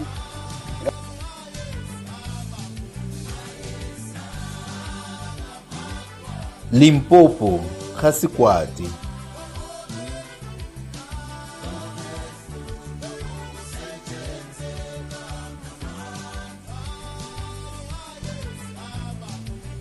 SACP Community Development Program adopted a community agricultural project headed by YCLSA branch and donated 2 boreholes. The project is to be completed by month end of November. 2 more new boreholes will be donated early next year to the community.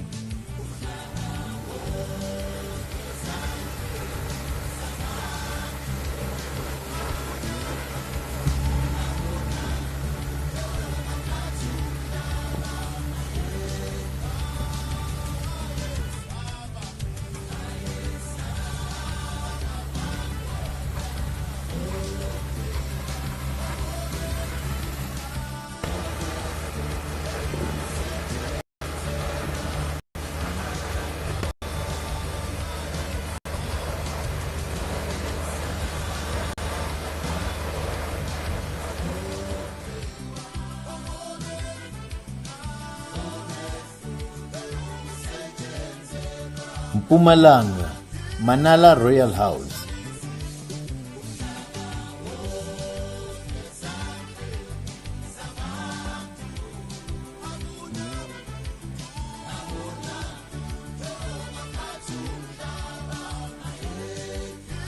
Free State, Putadichaba. The party has assisted a COP to establish a mechanical workshop and other young people who ventured into SABS approved herbal products.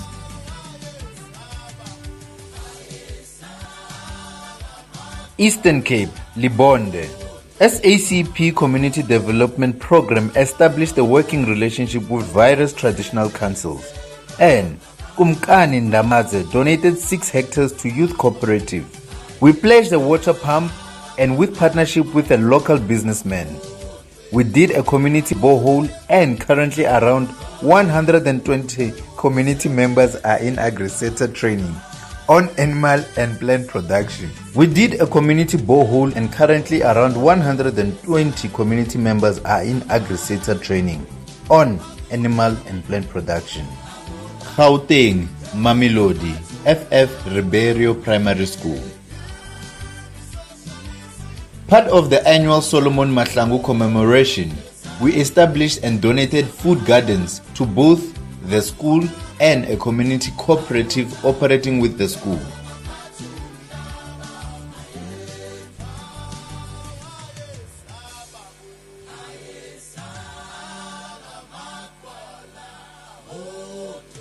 Limpopo, Zumeri.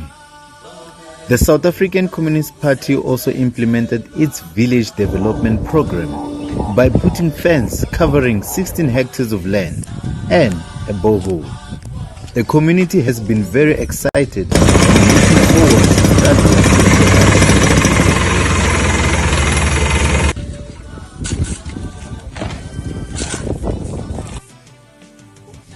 Umalanga Matibiti.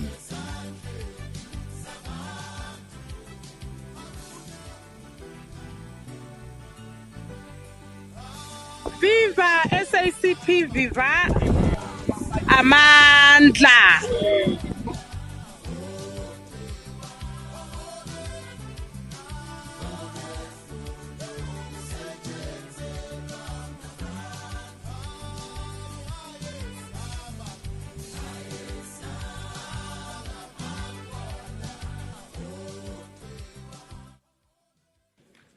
Thank you to those comrades who put the video together. We need to massify those projects. We need to make sure that we work with the municipalities, with the departments.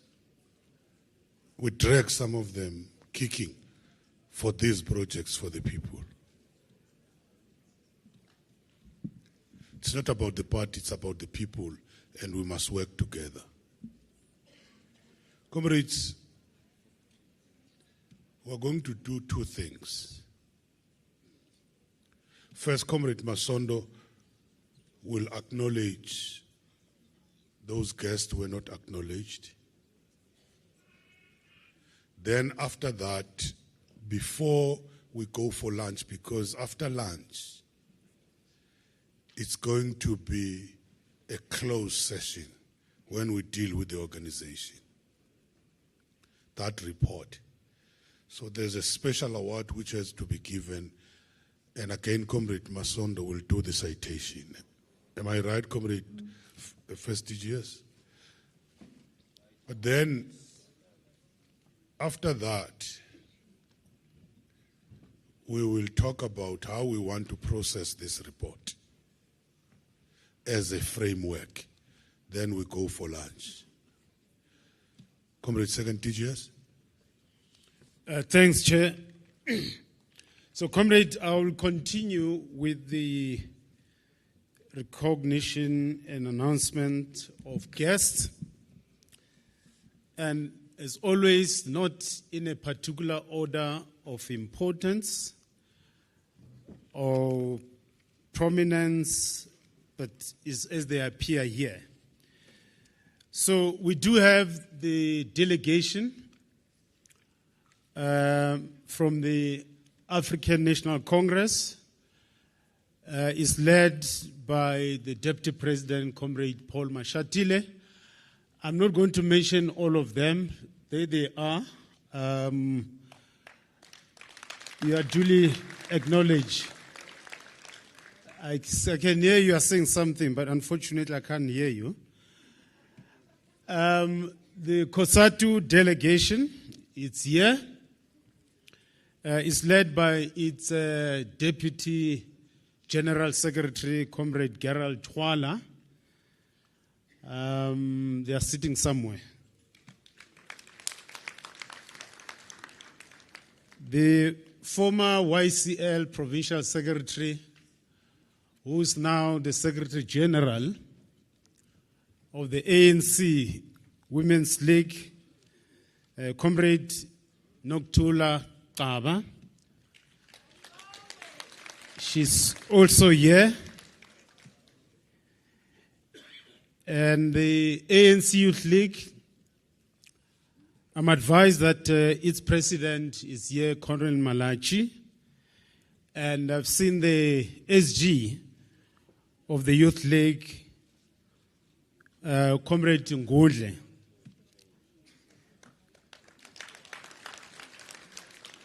SATU delegation is led by Mahope Mapila.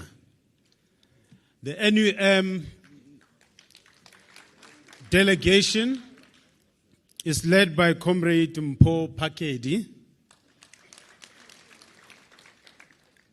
Pop Crew delegation is led by Comrade Jeff Dladla. SACP is led by Comrade Vilana. The textile, not SATU, not the teachers. I've already mentioned SATU. Samatu is led by Chiridzi Sadiki. Sakau is led by Comrade Mukhomotsi Hailane. Saepu is led by Tato Rikotso, but it's written as Rokotso, so I've corrected it. SAFTU delegation is here, is led by Comrade Maredi. The Azapo delegation is led by Comrade Ma Nelvis. The World Federation Trade Union, WAFTU, is led by Mpahlela Maja. Dinosa is led by Manamela Kwena. The MK Liberation War Veterans, Comrade Bobo Pemba, is leading the delegation. And other comrades have been duly acknowledged by the GS, like Comrade Patrice Mutsipe.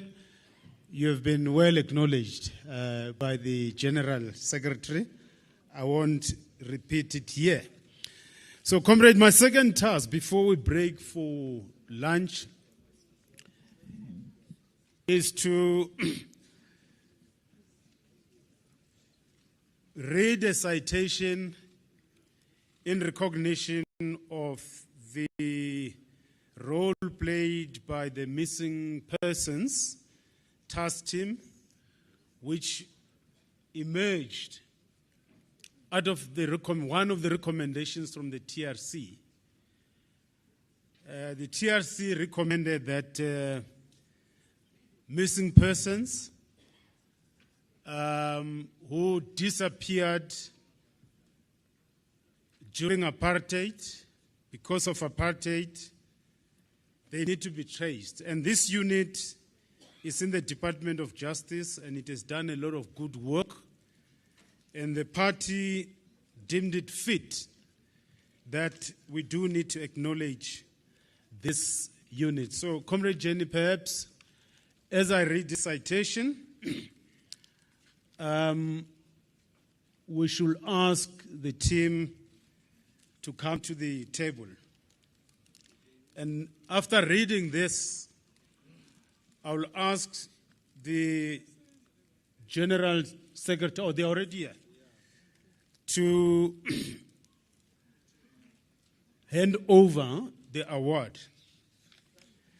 And the citation reads as follows. SACP Special Recognition Award to Missing Person Task Team at the 5th Special National Congress 2024. The SACP has chosen to salute and honor a unit in the Department of Justice for its sterling work and indeed revolutionary role in securing the history of our revolution through tracing our missing comrades. As the party that has 103 years of struggle with many fallen heroines, heroes, and martyrs, we know the significance of closure for families of knowing what happened to their loved ones and where they were buried. We know too, as a revolutionary organization, that this closure is also significant for us as their comrades. The magnitude of the work that has been done by this team and the healing contribution that this team has made to our nation cannot be underestimated. The Missing Persons Task Team emerged as a recommendation after the conclusion of the Truth and Reconciliation Commission in 1996 in its final report. The TRC was committed to correcting the injustices of apartheid, and one way was through locating the graves of those who went missing between March 1st, 1960 and 10 May 1994. Due to the large amount of people who were still missing, estimated around 477 at the end of the TRC, the MPTT was entrusted with this task. As part of the National Prosecuting Authority, the MPTT was established in 2005 and was responsible for locating the graves of the deceased under apartheid, exhuming their remains and identifying the remains for a burial to take place. The task team worked along the Equipo Argentino de Antropología Forense, better known as the Argentine Forensic Anthropology Team, which was established in 1984 and examined 9,000 cases of disappeared persons in Argentina. The MPTT modeled itself after the Argentine Forensic Anthropology, which focuses on working along families or loved ones of victims. The MPTT is headed by Madeleine Foulard, who is with us today, along three of her colleagues, Ambrose Ndlovu, Billy Motsileng and Dennis Nendo Morani. The MPTT led the painstaking task of identifying and exhuming the remains of freedom fighters who were forcefully disappeared or killed during the struggle. Through meticulous forensic investigations, searches, and identification processes, the MPTT has been instrumental in in ensuring that the remains of over 180 political activists have been brought home for dignified burial. These efforts are critical to helping families find closure, but also serve as a broader societal purpose, reminding South Africans of the high price of the freedoms they now enjoy, and they should not be taken for granted. Hundreds of families whose loved ones once went into exile and never returned reported them as missing to the TRC. The TRC has recommended that the program of exhumation be extended to neighboring and other foreign countries. The implementation of exhumation and repatriation program by the TRC unit is therefore a significant step in contributing towards providing healing to affected families and achieving social justice. The latest contribution that the MPTT has made is to work with other government departments to repatriate the mortal remains of our fallen comrades home from where they had died in exile, and there's a program of reburials of these comrades, giving closure to their families and their organizations. These reburial ceremonies to be held in the provinces of origin offer long-awaited closure to families who have lived with uncertainty for many decades. Among the 42 heroes and heroines who are coming home is Dumanokwe, a towering figure in South Africa's struggle for liberation. Nokwe was the first black person to be admitted as an advocate to the Supreme Court of South Africa, and more importantly, a communist from the days of the underground party in the 1950s, and a Central Committee member who served as Secretary General of the African National Congress from 1958 to 1969. His relentless fight against the oppressive regime continued after he went into exile in Zambia, where he continued his activism until his passing away in 1978. This homecoming of our compatriots forms a vital part of our commemoration of 30 years of democracy and our ongoing commemoration of many sacrifices made by so many of our comrades to secure this democracy. We say to the MPTT team, thank you, thank you, thank you for your absolute dedication to the memories and the remains of our missing comrades.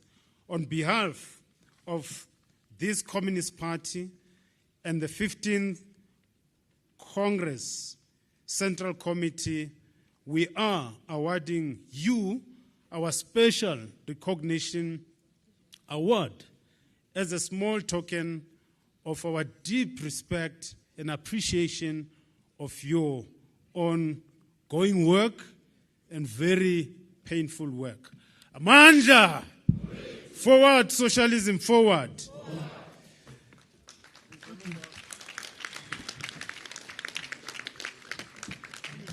Before I call the GS, as the GS is coming, because I also don't want to come back here, when we break for lunch, the resolution committee, the scribes, chairperson of commissions, resource persons, they need to remain here in the hall. We need to have a brief caucus. It won't take more than 10 minutes. Over to you, GS.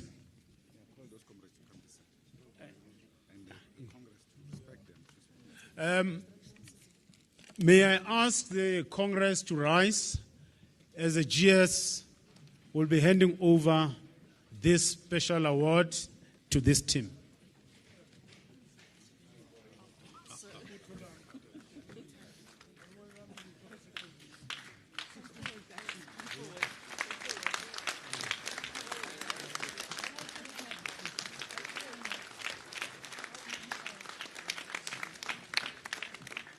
Now, comrades, Amandla, Comrade Masondo has said everything about this team. I just want to say that among these comrades, three of them were active members of the Communist Party. And they are doing this with dedication from the depth of their hearts. But they've said they want to rejoin the Communist Party.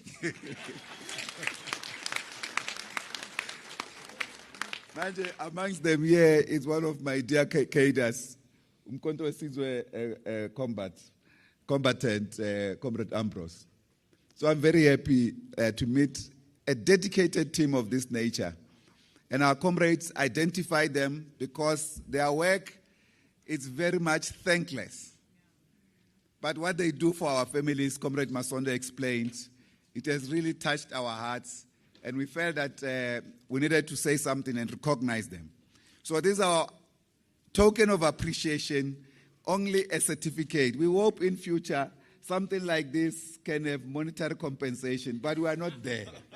But so that we don't say we can't give you something, we are giving you this in honor of your sterling work.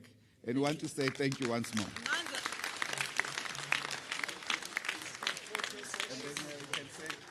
They will say a few words, and thereafter, Comrade Chair, let's join them. Let's take a picture together with them, our officials. Yes, yes, yes.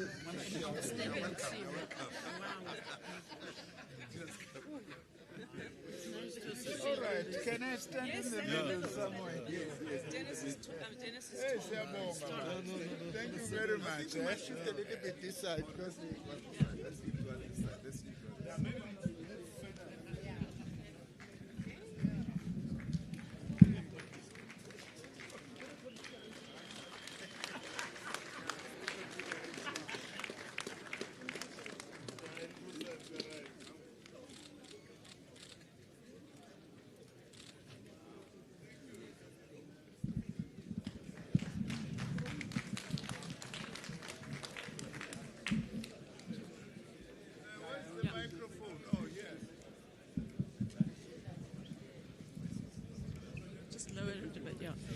Thank you so much, leadership and comrades of the SACP. It's true, I am a lapsed member of the Jack Simons branch in Cape Town, and I was honored to be a member when Jack Simons himself would teach us.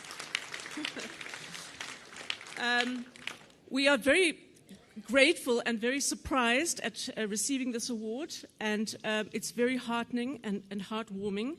But we wanted to take the opportunity to mention two things to you. The one is that, as the introducer explained, we have launched the Exile Repatriation Project, and we have forms if anybody here knows of somebody who died in exile, even if you are not a family member, if you know of somebody, you can come and complete a form and submit it, because we are busy collecting names. So we will be here for most of the day, and we have the forms with us. The second, we wanted to give you some words on the fate of Comrade Flag Boshielo, SACP member. We have established that Comrade Flag and 3 of his compatriots died on the 20th of August 1970 in the Caprivi Strip at near Katimo Mulilo. They had planned to cross the Caprivi Strip to move towards South Africa, but the fishermen that they had approached to help them across had unfortunately been recruited by the South African security police who were in charge of the Caprivi Strip at that time. And that fishermen informed the security police, who then laid an ambush. We have established the site of the ambush, and 3 of the comrades were shot dead. And those who were shot dead was Comrade Flag Boshielo, known as MK Joseph Ngomana, Comrade Faldini Mziwake, known as Castro Dolo, Comrade Theophilus Mkalipi, known as Victor Dlamini or Victor Ndaba. But only 3 of the 4 were killed. And this is a very painful story. One of them disappeared, and his real name was Bennett Ndizaku, known as in MK as Bob Zulu.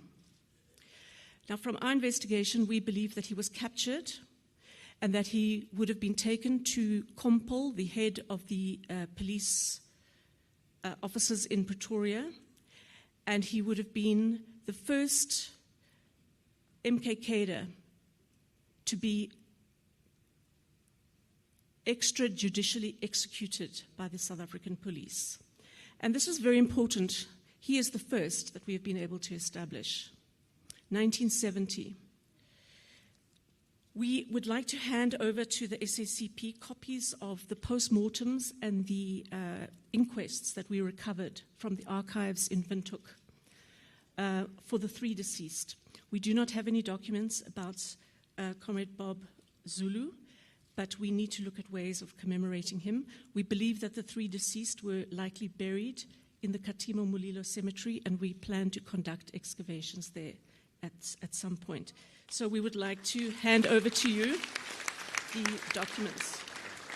Thank you. Much appreciated. Thank you. Right. Okay. Thanks, comrades.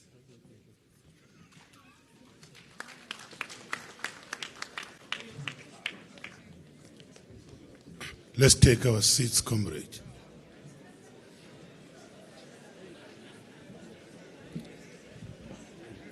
Wow.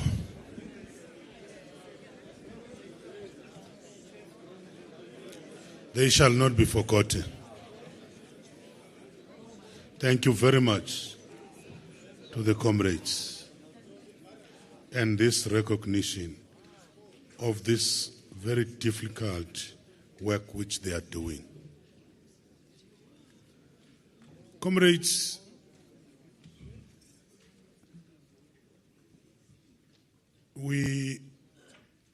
before I tell you what we want to do with the report, I'm not sure if you have any view, but we are taking this report by the General Secretary as a framework for discussions in the Commission. All the discussions will be taking place in the commissions. So you will get a guidance, but I think we need to adopt it as a framework. Ukhona omuvayo? Eastern Cape, are you moving? Eastern Cape moves. Free State seconds. That's adopted as a framework. Thank you, comrades. Comrades, is there any special announcement? As we go back for lunch, it's now 13:44. We will be back at 14:45. But comrades, we must indicate that they know, comrades, where we take lunch. But after lunch, we're coming into a closed session. And that closed session, it's closed to the media. Our guests will remain when they want to remain. The closed session is only closed to the media. Kuneendabanyana zasekhaya sifuna ukuzikhuluma nje. Comrade Masondo. Deputy Chair, I've consulted with the officials and I realize that my handwriting is very terrible. So I didn't want to write you a note. So I thought it's better that I come and announce to the Congress about some slight addition to the program. And like I said, I've consulted with the officials. And the slight amendment is to just allow former President Mbeki to say something on the national dialogue. This should be after the commissions would have reported. So we thought that we should alert the Congress about that slight amendment, that is an additional item that we are putting forward. And I'm sure delegates agree with me because I see a lot of who are nodding, so I take it as a consent. Thank you. Thank you. Moses Kotana has agreed and moves that we amend this as proposed by the second DGS, and it's seconded by the Western Cape. There are no objections. Thank you. Comrades, let's go for lunch for an hour. We're back at 14:45. Thank you.